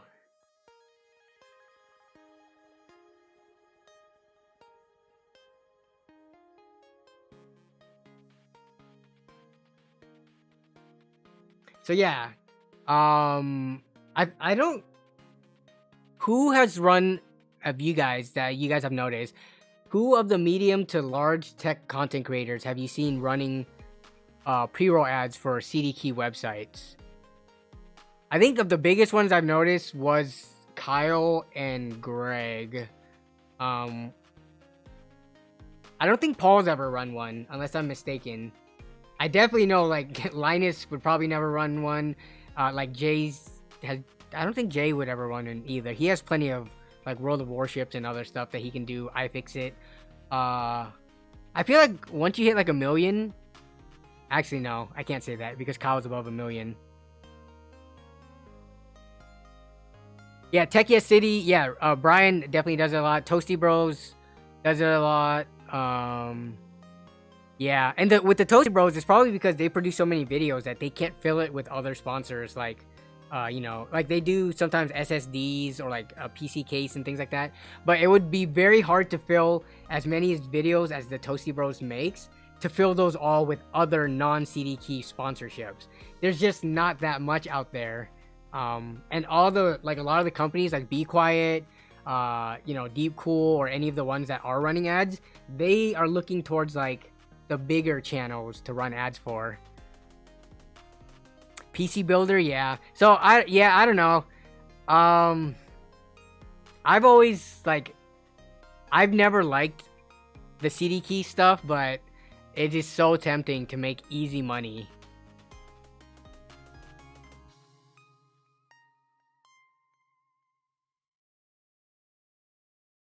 Scatterbolt has run them before, but he doesn't run them too often. Oh, I already pulled the chart. I already pulled multiple times in the past, Jason. People don't care. People are telling me to get paid.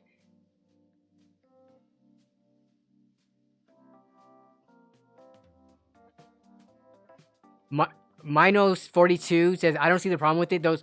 Yeah, so... The keys are already paid for, but this goes back to the controversy with G2A, when it was found out that a lot of the keys on G2A was bought using stolen credit card numbers. So the sellers, they make a profit from selling. They're not losing any money by buying like a legit game key for 60 bucks with a stolen credit card, selling it for 40 bucks on G2A, and G2A makes a profit. So everybody wins, but it is still kind of a shady situation, right? Like, the buyer of the CDKey gets a cheaper CDKey, so that's a win.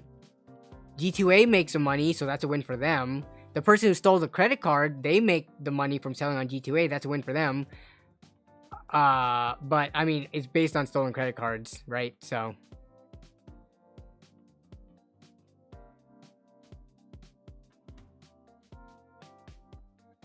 Sean says, when you run that, do you get paid when someone... So, it's both. If I run a CDKey, which they've already... Like, I have an offer sitting in my inbox. And they'll pay me for running the ad, but I also get paid if people use my affiliate code, like a kickback. So you get paid both. And CDKey websites, I don't know how much other creators getting paid, but I'm going to be transparent right now. CDKey websites have offered me in the ballpark of $1,000 to $1,500 per pre-roll ad that I run. Per ad. So that 45 to 60 second ad segment that I put in a normal video that I would post anyways, they're willing to pay me $1,000 to $1,500 depending on which CD website it is. That's the offers that I have like locked in already with them.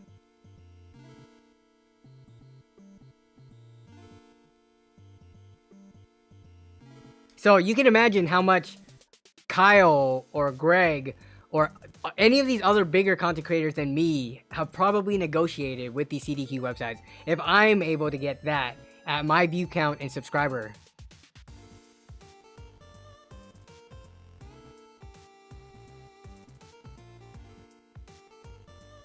Oh yeah, that's super solid. If I ran a CDKey every single video, that's 4 videos a month.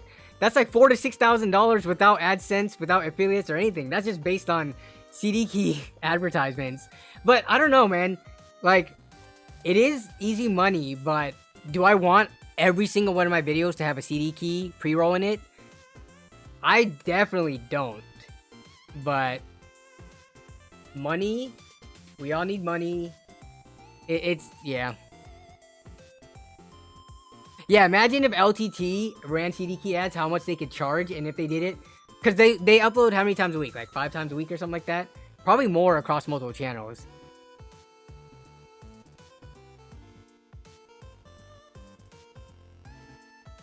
Yeah, so I think I am gonna slowly start mixing them in, maybe once a month or something like that.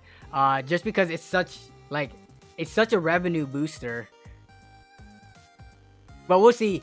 Literally, okay, let me see if I can find it. SDDKey. I'm gonna show you my DMs, which I mean I don't care, man. It is okay, where is my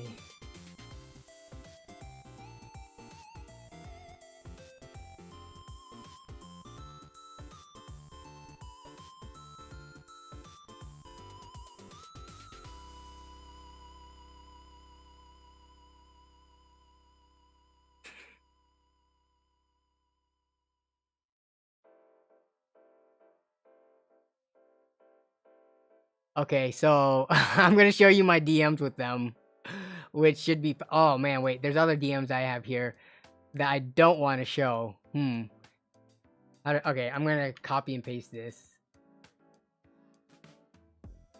And then I'm gonna post it to here. Does this work?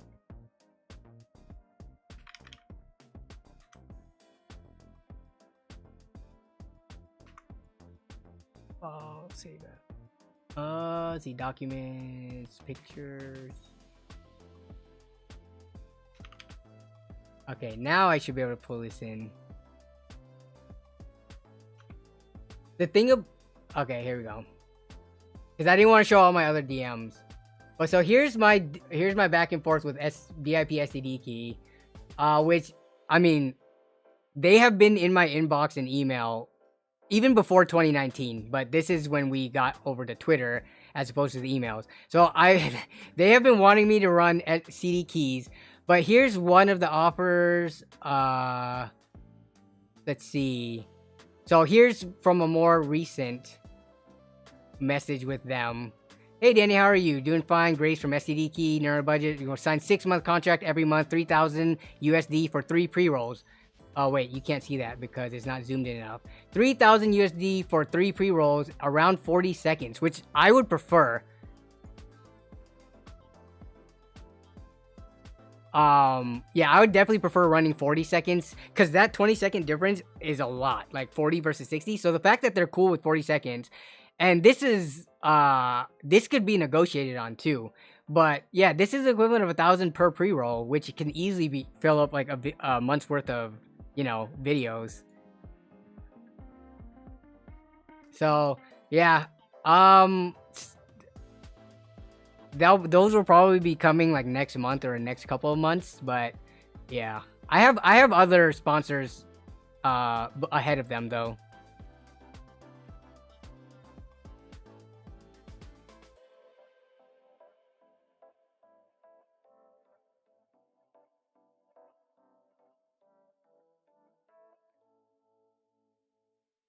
Feed the fam extra gravy. Yeah. But the good thing is that there are other companies that have been as competitive as CDKeys. So I should be able to mix them up. I should be able to do some CDKeys as well as some, like Brilliant wants to do some ads on my stuff. It's like a learning website. Like the many other learning offerings out there. So, yeah, we'll see. But yeah, that's some of the behind the scenes things, right? In terms of like making money on YouTube, because YouTube ad rev has been pretty bad as of recent for the channel. Actually, a month of YouTube ad rev can get as bad as like one pre-roll ad from a company like that.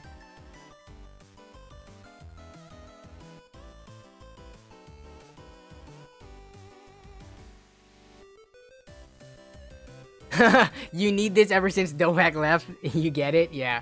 Well, to be honest, all the the YouTube memberships and stuff like that, you know, because YouTube takes a cut, it's that never brought in a huge amount of revenue as much as it did giving people like their membership like icons and the more fun emotes as well as the pop-ups and things on screen. It definitely was not the revenue play. That's for sure.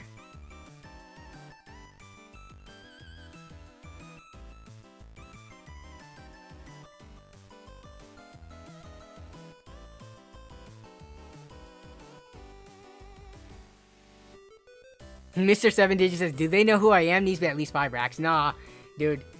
I wish other YouTubers were as open to talking about how much they charge companies, because then we could all form like a bare minimum that people can get paid.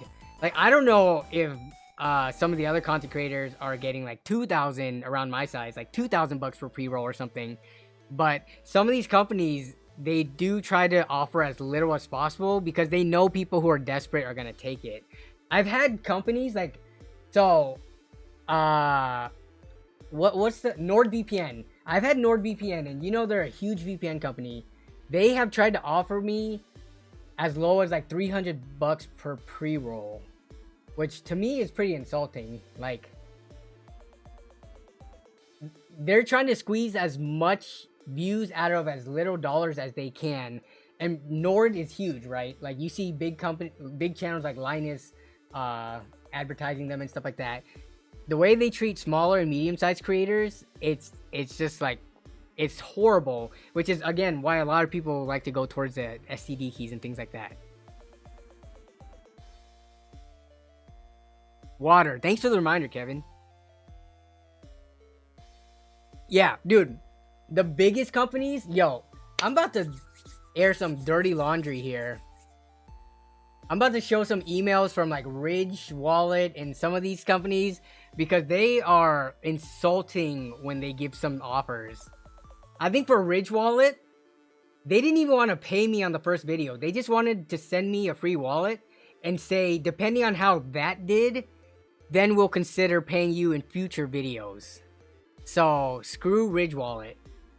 I know other content creators, like some of my content creator friends have done Ridge Wallet, but screw them.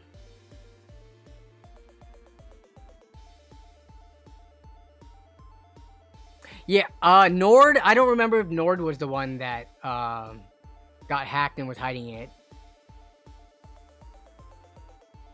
Raid, yeah, so Raid Shadow Legends, they make so much money because they don't produce any physical goods. If someone buys something from their cash shop or the microtransactions, it's just a generated code. It's just like a line of code, a digital good. Like, so they can afford to spend a ton. Bro, Ridge wallets, you can find the equivalents on Amazon for like 1/5 of the price though. Are Ridge wallets that much nicer? I don't know, man. Which, I mean, some of my content creator friends have promoted Ridge. By all means, go get the bag. But, I mean, if I type in Ridge wallet, I'm pretty sure this thing is exactly what Ridge sells. Wow, what the heck? This is actually Ridge wallet. It's 95 bucks. Okay, where's the... I typed in Ridge and it actually gave me Ridge wallets. I was trying to look at the cheaper alternatives.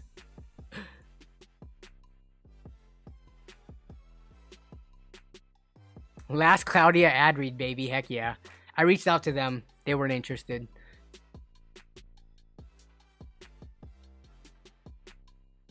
Let me see if I can find the Ridge one. Yeah, some of these companies have like left such a bad taste in my mouth that I would never work with them again, even if they started offering better rates. Like, you've burned the bridge.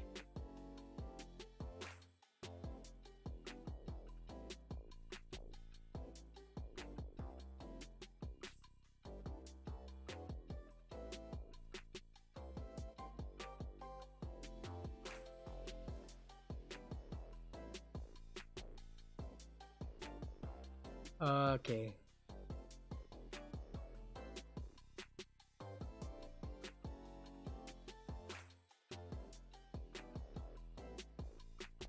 Oh, here it is. Okay, I found the Ridge wallet. Let me block out the let me block. Sorry, the Ridge wallet. Wait till you see the actual rate they gave me. Because this is even more embarrassing for them. Let's see. The email doesn't say this is. Okay.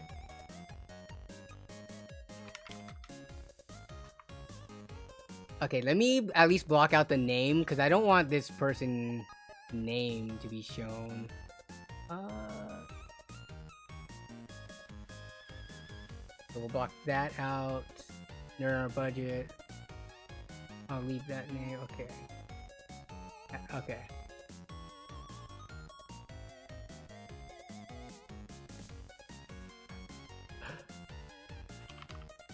Yeah, man, this is what makes these streams fun and exciting. Okay, so this was back in 2020, which I feel like my analytics back then were even better. So, okay. Let me put this onto the screen right now. Ridge wallet. Ridge. Alright, make sure nothing personal. Okay, so this is from 2020. Which, I mean, it was 3 years ago, but back in 2020, my viewers were actually popping off. I was above 100,000 subscribers. So, let's take a look at this. Hey Danny, thanks for sending that over. We also like a 60-day rights to run your ad, which is fine. Showcase some added, yeah, whatever. Okay, based on these insights, we can offer $100 per video for 3 videos. $100 per video. Keep in mind, we only require... So they do have a shorter ad read, but $100 per video? Why would I ever take that when I could do CDKeys for 1,000 to 1,500?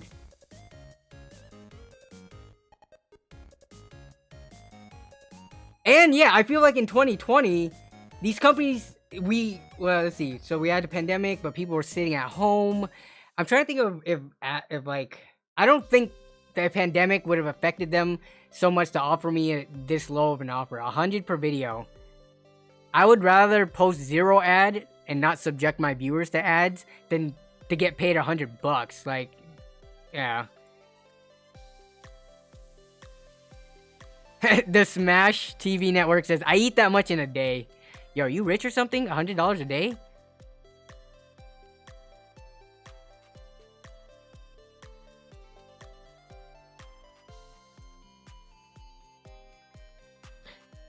Raycon, dude. So the thing is, every company has reached out. Every company you have thought of probably has reached out to me. A lot of the times though, I'm telling you, these bigger companies, they like to prey on medium to small size channels and offer them horrible rates, hoping that they're desperate enough to take it. Cause yeah, like Raycons, I don't think I responded to Raycon because I don't want to do a Raycon ad, but like companies like Ridge, Nord, like a lot of the VPN companies, sometimes Skillshare, they don't offer that much.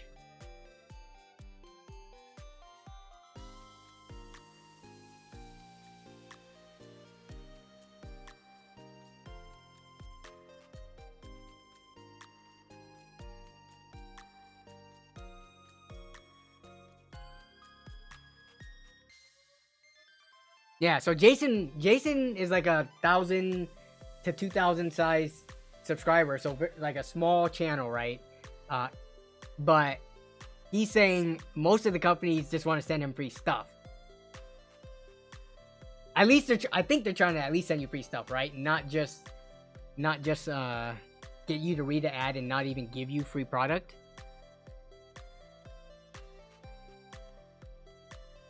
Yeah, Demon Mint, isn't that crazy? You're not even a content creator.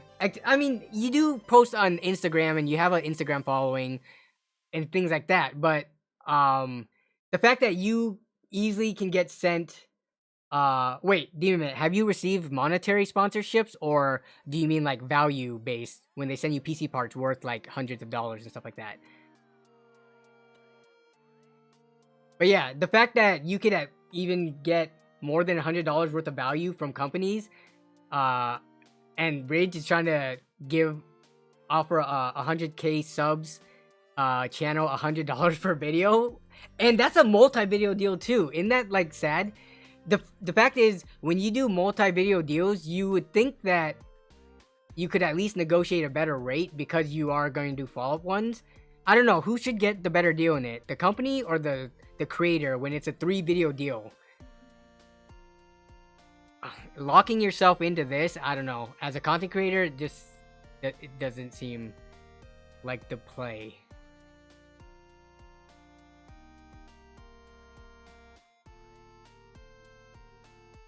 Yeah, that was cool. Sometimes you get these companies, like Jason got $700 worth of stuff from FlexiSpot when he was a really small creator, so that was cool. The one lad says, I've done audio. Yeah, so Raycon's, who are the people that are behind it? Like, there's some big rap or R&B artists. Is it Ray J? Is it Busta Rhymes? Is it Dr. Dre? I know Dr. Dre has Beats by Dre, but is Raycon's part of the Beats thing? I'm not an audiophile, so I don't know the details. But Raycon definitely has some kind of music person kind of behind it. It is Ray J, which makes sense. Because it's called Raycons. Yo, Ray J and Kim Kardashian, what up? But yeah. That is all. They are all about the promos and not an actual quality product, from what I've heard. I've never used Raycons, but pretty much every actual audiophile that has used them says that they are horrible value. And it's kind of like just the brand recognition and the ad campaigns that they run.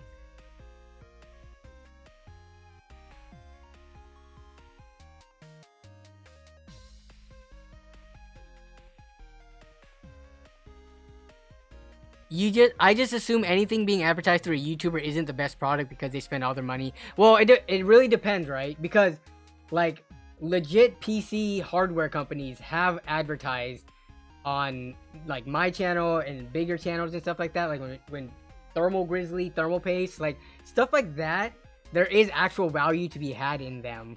But yeah, when you're talking about generic stuff that any channel can run, then yeah, probably not the best value. Yeah, Squarespace. Well, Squarespace.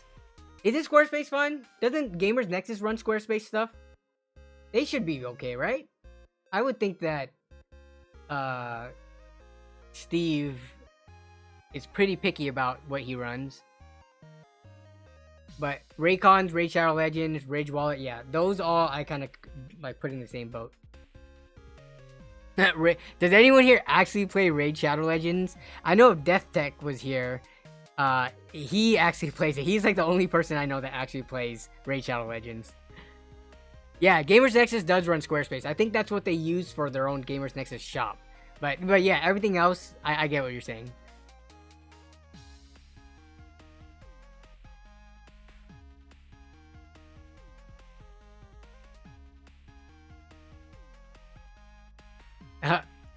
Apparently Raycons are crappy wholesale earbuds with the logo slapped on it. They're bass boosted to cover up the garbage sound. Isn't that the same case with Beats by Dre too? Or has Beats by Dre turned it around ever since they first came out?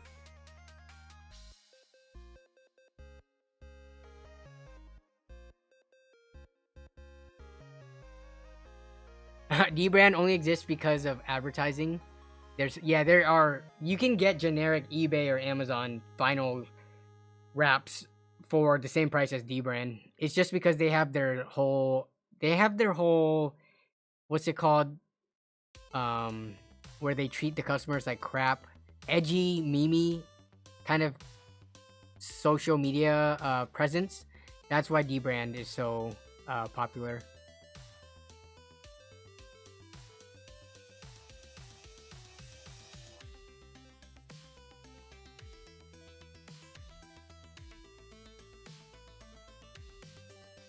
Like Wendy's, yeah. I mean, so the funny thing about it is, I think a lot of those, like, Twitter accounts from, you know, like Wendy's and D-Brand and stuff, it was funny when it first started, but now that almost, like, a lot of companies are trying to do the same thing, where you actually have situations where a customer reaches out to them on Twitter for support, and then they just treat them like crap or make fun of them or berate them. I think that's just like a little bit too much. Like, okay, you can drop the act. Actually be a good company for once. Yeah, see, like NZXT tried to do the same thing and GN called them out, which is kind of unfortunate, right? Because NZXT is not the only company that does that, or that tried doing that. It's just because they were so ingrained in the PC space, they got called out for it. But I wish a lot of other companies actually got called out, as opposed to people just cheering them on, saying, "Yeah, keep treating the customer like crap." Because I've seen D-Brand post some questionable stuff in response to customers before.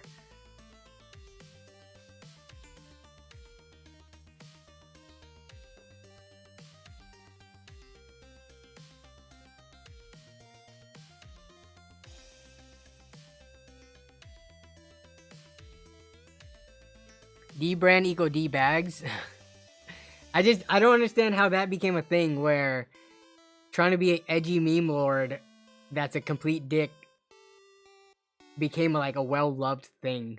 I just don't understand it.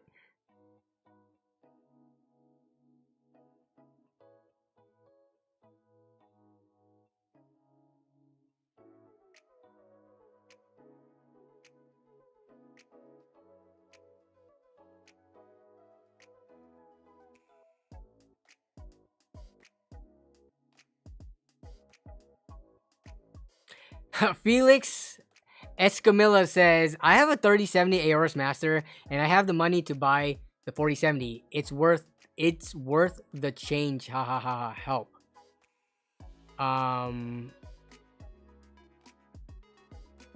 It's worth the no, it's not worth the change.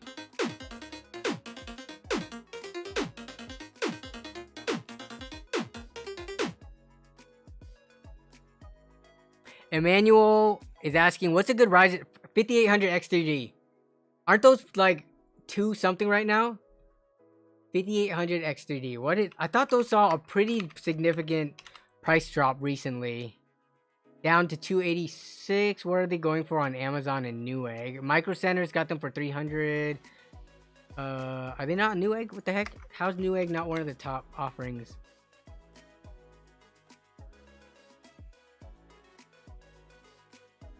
So 300 here. Oh, was that just a sale that I saw it on?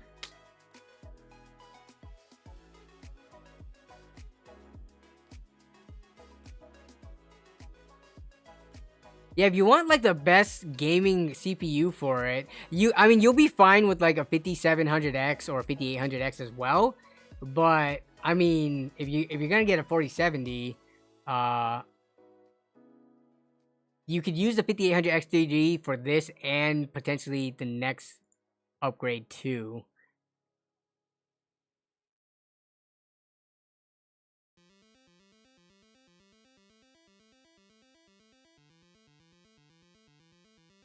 You could actually, Emmanuel, if you are tight on cash, you could probably get by with the 5600X. In a lot of games, it's actually not going to be that huge of a performance difference. Between the 5800X 3D, there will be a big performance difference. But between the 5800X versus the 5600X, it's not going to be like a major performance difference for the, you know, for how much money you're saving. So 5600 also works out if you can overclock that even a little bit. What is the price difference between the two? Is this so this is 156 versus 14, so it's a $16 difference. Yeah, so I would say you could go either or. Amazon. So this one is 155 versus 142. So we're talking about a $13 difference. You could go with either processor.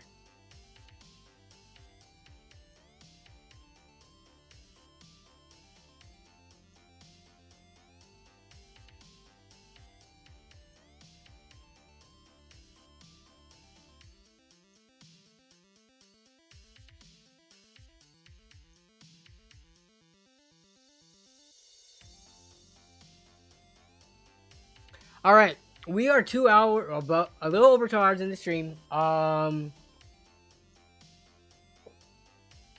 Let's see.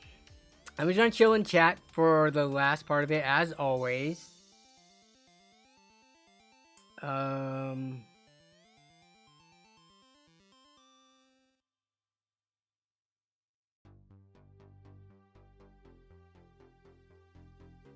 Rad Robot says if you're tight on cash, don't buy a 4070. Even if you're not tight on cash, if you have a 3070, I would say don't buy a 4070. This is kind of what I was talking about earlier, where I've seen people who want to make these generation, like every one generation, make a upgrade. It would be different if you said, oh, I wanted a 4090 or 4080 or something. Then yeah, that would be worth going from a 3070. But 3070 to 4070, I don't think is worth it.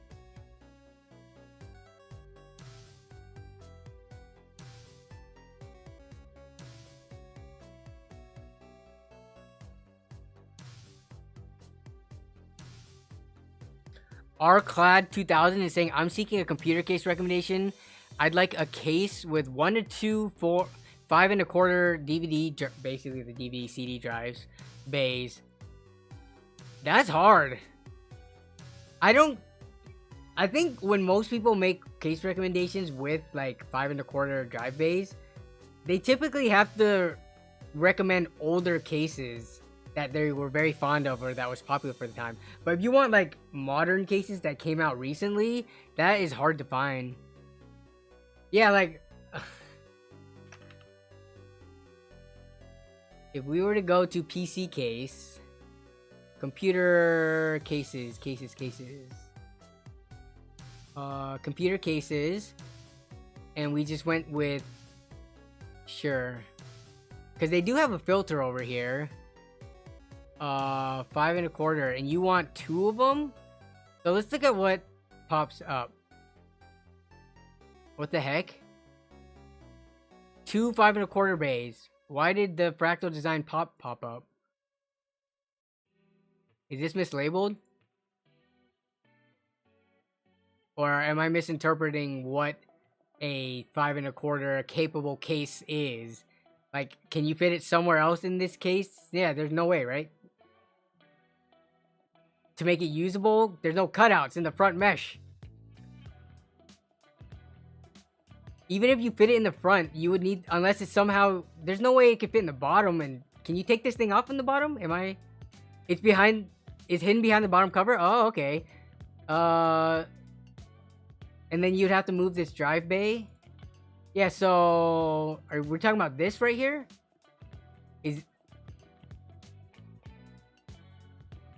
Interesting. Oh, there it is, yeah. If you want a modern case, then this might be one of the only options. Interesting. That is slick, actually. Okay, so there's that. I wouldn't go for any of these other cases. It's like, I just cannot recommend acrylic side panel cases in this day and age. They get scuffed up, they get scratched up to the point, and you can't buff them out. Like, they are permanent. Once these get scratches on them, unless you re-sand the whole thing and wet sand it, yeah, you're living with scratches. So you definitely want tempered glass if durability is an issue at all. But most of these 5 1/4 bay cases, they've got like these partial side windows that are all acrylic.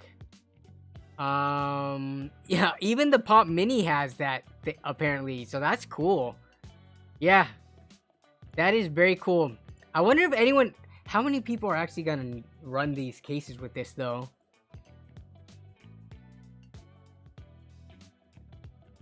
The panel is a pain though. If you forget and go to lift the case, it pops off. Okay, yeah. So some people, yeah, when you lift up from like the bottom of your case to pick it up and move it, it's sounding like this thing might pop off easily. Okay. Oh, solid side is perfect. No window needed. If that's the case, this is actually one of my favorite cases of all time. I've talked about it many a times before. I wish Cooler Master would bring this back and make a micro ATX version. I would buy the crap out of it and use it so badly. But what else do they have? Yeah, I mean, I don't know what your budget is, but Fractal cases, a bunch of them have it. That is a microwave. That is not a case. That is a microwave. True. I put 2. Why do some of these look like they only have 1? Fractal Design Core, I mean, $44 here for micro RTX, you get 2 of them. But this looks like it will be a pain to build in. Yeah, look at this thing. Do you really want to build in a case with kind of like a more archaic design? Cable management, I guess, doesn't matter if you don't have a side window, but still, the lack of space, the top mounted power supply, there's just a lot of things in this case that you wouldn't ideally want.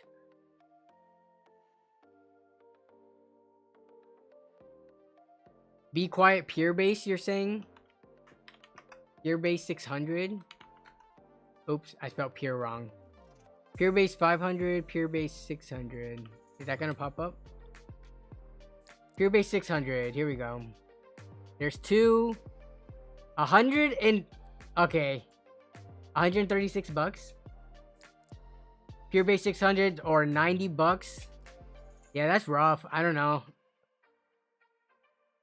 I mean, if you need it, you need it. But $90 for what seems to be... What... This just seems like, such a, like, outdated design. But you probably don't care about... I mean, it has USB 3 and no USB-C, though. It does look like it has a fan controller for different fan speeds right here.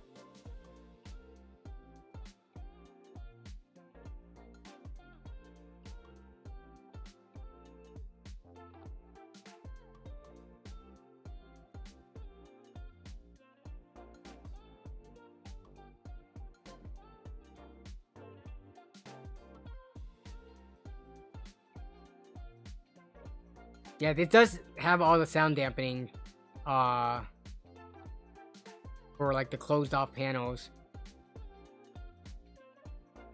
But then with all these cases, wait, how's thermal is not an issue with this? I do see that there's some side vents here, but like the complete top, that looks solid based on this picture.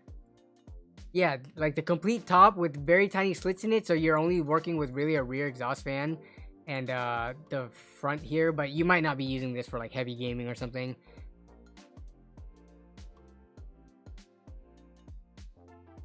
Thermaltake H25.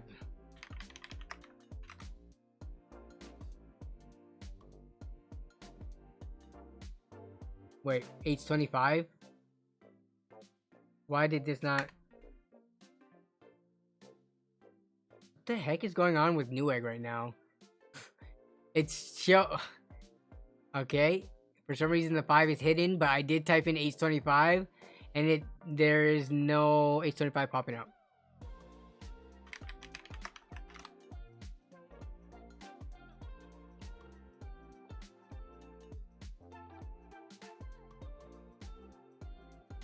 Thermaltake, why your website takes so long?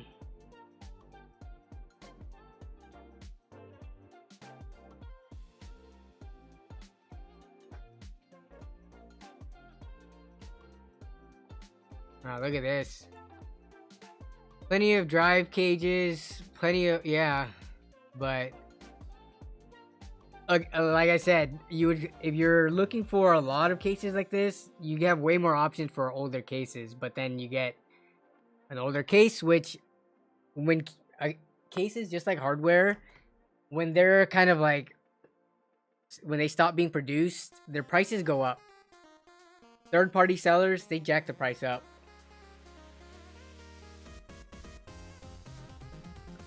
Okay.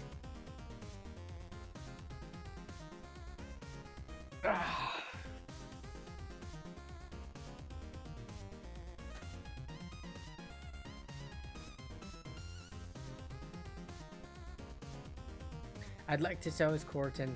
Wait. What did Arclad say? My elderly neighbor has a Z490. Okay, 10700 motherboard has a short and slowly killing the components. Huh. You gotta move into a new platform, okay? I'd like to sell his processor and buy him that. With the money. Single core. Wait. What?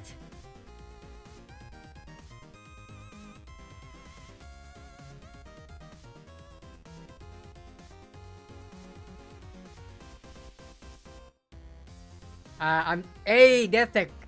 We were just talking about Raid Shadow Legend earlier.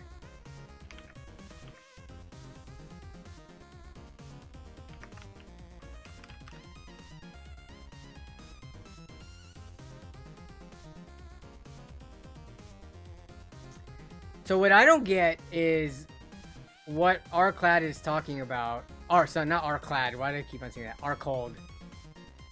Is talking about. You're gonna sell his 10700 to get him a 10100 and get a single core boost of 40%. That's not what will happen. The 10100 is not going to perform 40% better in single core than a 10700.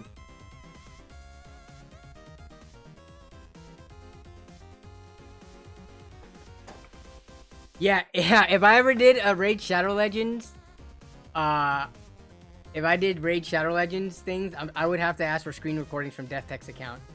Yeah. Death, I don't want to ask you because I know how crazy people can get whaling on gacha games or like microtransaction mobile games, so I'm not gonna ask you how much you spent, but when you hear the word whale, that definitely means something. Yeah, I was actually about to mention that because then we looked at that board. Isn't that what we looked at last week? The Z490 no, we didn't look on Woot. There was a different was it Z490 or Z590 board? Oh, that might have been that liquid cooling board. Never mind. That wouldn't work out.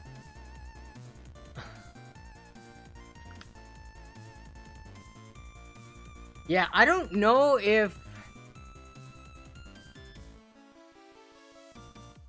I don't know how much you can really sell a 10700 for. I would say, why not just replace the motherboard?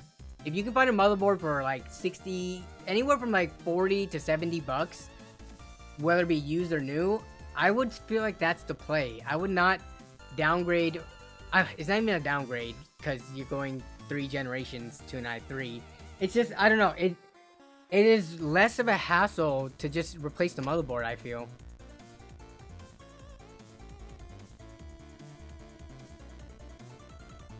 Yeah, like Shauner just linked this one. Thanks for the link, Shauner. Don't mind the low reviews. If the motherboard works for 50 bucks, especially since it's in it a locked 10700. Yeah, I don't know. This would be my go-to solution. 50 bucks, new motherboard, be done.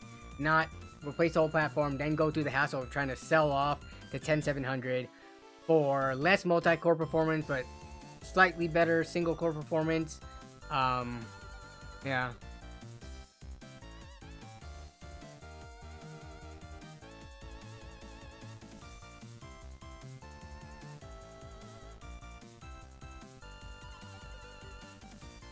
That's the exact... Okay, I wouldn't write this... unless there has been like a massive recall on this board, I wouldn't write this off to all Z490A Pros having problems where they kill off other components on your... Let's see if we can find anything. I mean, it might be a thing. MSA Z490A A Pro killing other components. Like, if I can find one other post on Google where this has happened to someone else, then I would say, maybe we don't go with that board. But if it's a one-off situation, then I would at least try it.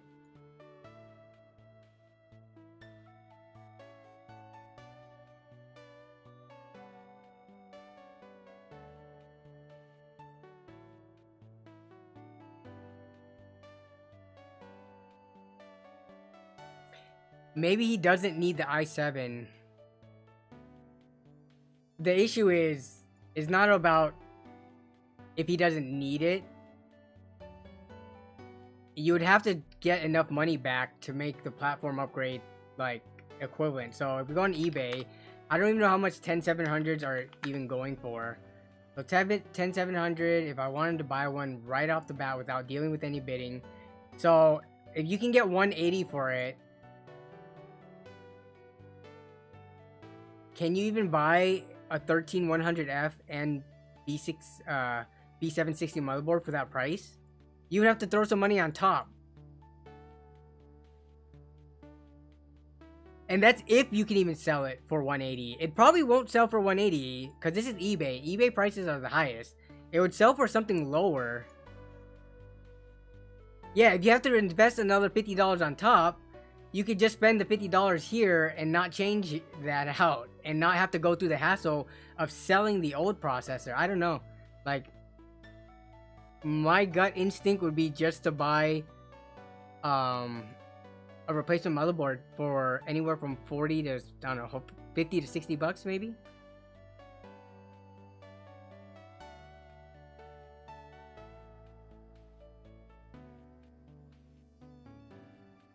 Okay, somehow we went from me hanging out for 5 to 10 minutes to being 20 minutes over talking about motherboards. But that's okay. Alright, now the real 5-minute timer begins. No more pulling up browser, because that's where we run into trouble. When I start pulling up browsers and looking at random stuff that everyone wants me to look at, that's how I get distracted and I never end stream. So we're just gonna chill and only talk to chat for the last 5 minutes of the stream. RTX 4060 price prediction. My price prediction, okay. Let's see, $600, $600. Go down to 550.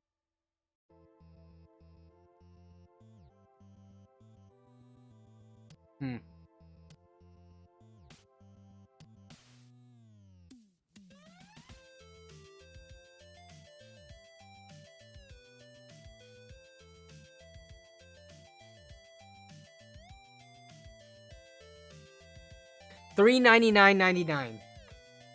So 400 bucks. I think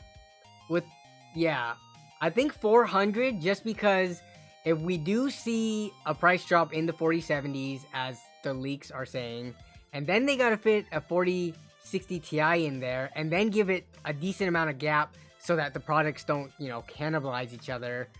Yeah, I'm thinking when we see whoever presented, whether it be Jensen or somebody else at whatever event that announces it, they're gonna have on the screen $399.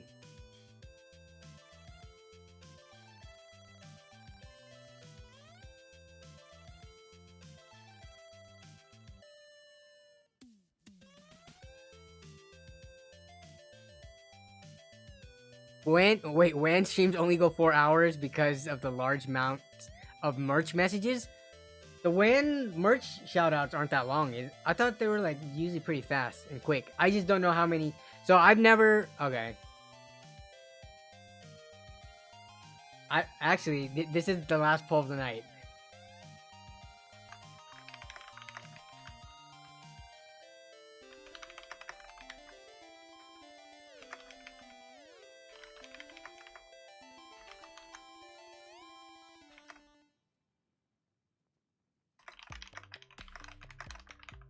Okay. I'm actually surprised even some people watch my stream from start to finish. So I don't expect too many people to watch streams from start to finish, but like I'm just trying to get an idea of how many people tune in for WAN show, given that Linus is like the biggest, you know, PC tech content creator. How many people tune in weekly to have ever seen one from the very start to end? And how many people don't even watch it at all? I catch WAN show via the clips, like their clips channel, but I don't, because on Friday nights I'm usually like doing other stuff. Like I don't set aside time to just like watch, you know, 2 to 3 or 4 hours of a stream on a Friday night.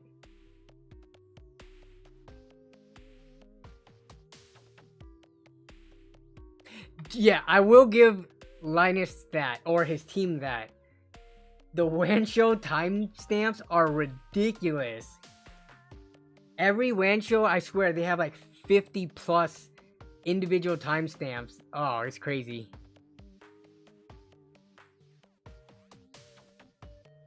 Yeah, so it sounds like multiple people watch the clips and stuff. And Shauner watches it, but not live. Okay.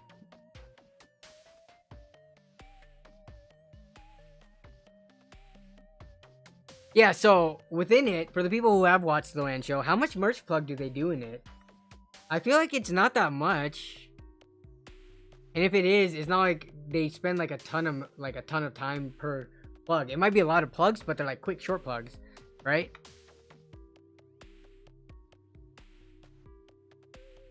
You have a plugin that skips the ad spots.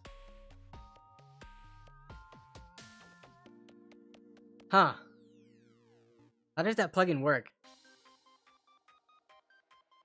It just recognizes when they do merge plugs. Is that like 100% accurate?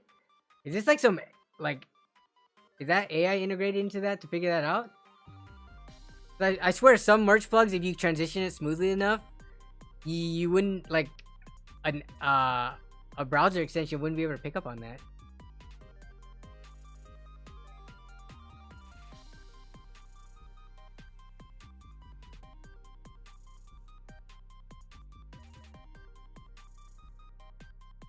Oh. When someone buys something from their store, it leaves a super chat and they go deep into answering many questions every week. Oh, I see, I see.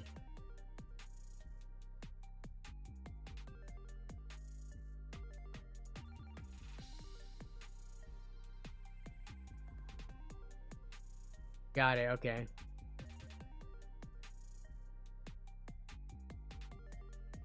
Linus claims super chats are broken. They aren't broken. Well, at least not. Maybe for him.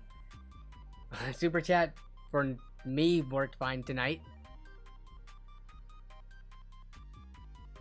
Warzone Caldera. You just bought a 4070 for 710 USD here in the Philippines. Was that okay? I mean, dude, just enjoy the card. Yeah, Philippines, their pricing isn't that good. You're not going to find 600 USD cards there, so...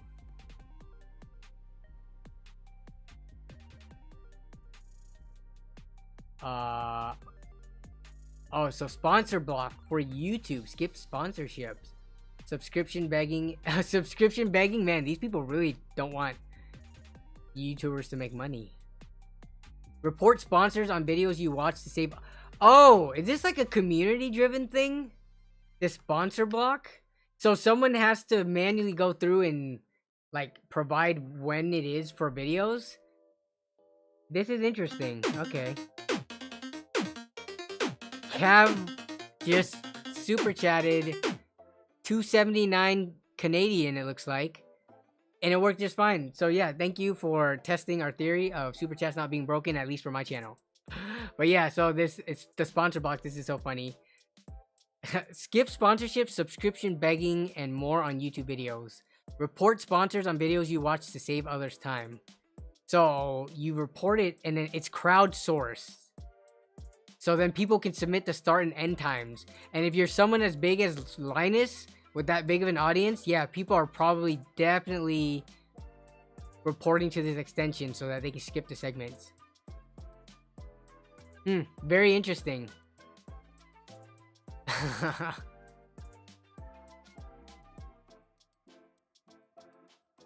Wait, Jason, do you use that too?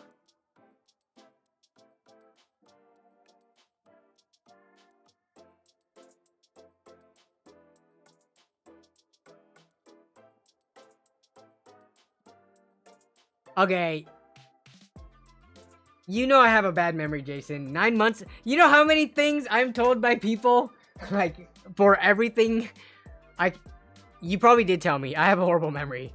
Especially for stuff like this that is like kind of minor. If you told me something about, I don't know, something more major, then yeah. But a random add-on block, like you've told me about random, like the Adobe AI stuff before. It's just too much. I can't remember it all. Bro, my brain has limited capacity. I already have to remember so much other random crap. But okay, so you do use this. Oh, someone reported Zach's video and put 60% block on it. That's kind of messed up. Unless, I guess if it was really a 60% ad read on his, then I guess the extension is doing what it's supposed to do. But still, can't people troll? Can't they go in there? Like, what verification is there for this? Can't someone look up a video and say, oh, this is 50% of an ad read when it's not? And then, like, yeah. Kevin Go with the reminder. It is 7:30. All right. That's going to be the end of stream. In terms of the video schedule coming up, it's kind of a mixed bag because I really want to get this LAN party video out from Texas. So that is one I'm actively working on. I'm going to pick up the AM3 Plus motherboard, a different one, from a subscriber or viewer at least. So that hopefully works out, and that might be a video. People really enjoyed the side-by-side, at least RTX 4070 benchmark video. So I still have benchmarks from the more budget range class cards from the A750 ones I never released. As well as a YouTube shorts complaining about hot Hyte Y60s. So there's stuff going to be coming out. I don't know what order they're going to come out in. I'm trying to get them done as best I can. So yeah, be on the lookout for that. But other than that, yeah, no, that's pretty much it. So thank you for another successful stream night, everyone. Glad that, you know, y'all were here. And hopefully you guys had fun during the tea spilling session for some of these cheap ass companies that don't want to pay creators. But yeah, yeah, have a great rest of your evening or day, wherever you're at. Have a great rest of the week. Have a great weekend coming up, and I will see you. Oh yeah, join the Discord if you haven't yet. Discord link. Oh, I need to put a new link probably down there. Let me put a new link before I go so that we can at least have that correct. So now the Discord link is updated. So join if you haven't yet. But you can catch me on the Discord server. Otherwise, catch me in the next stream and or video. Have a good night, everyone. Bye-bye.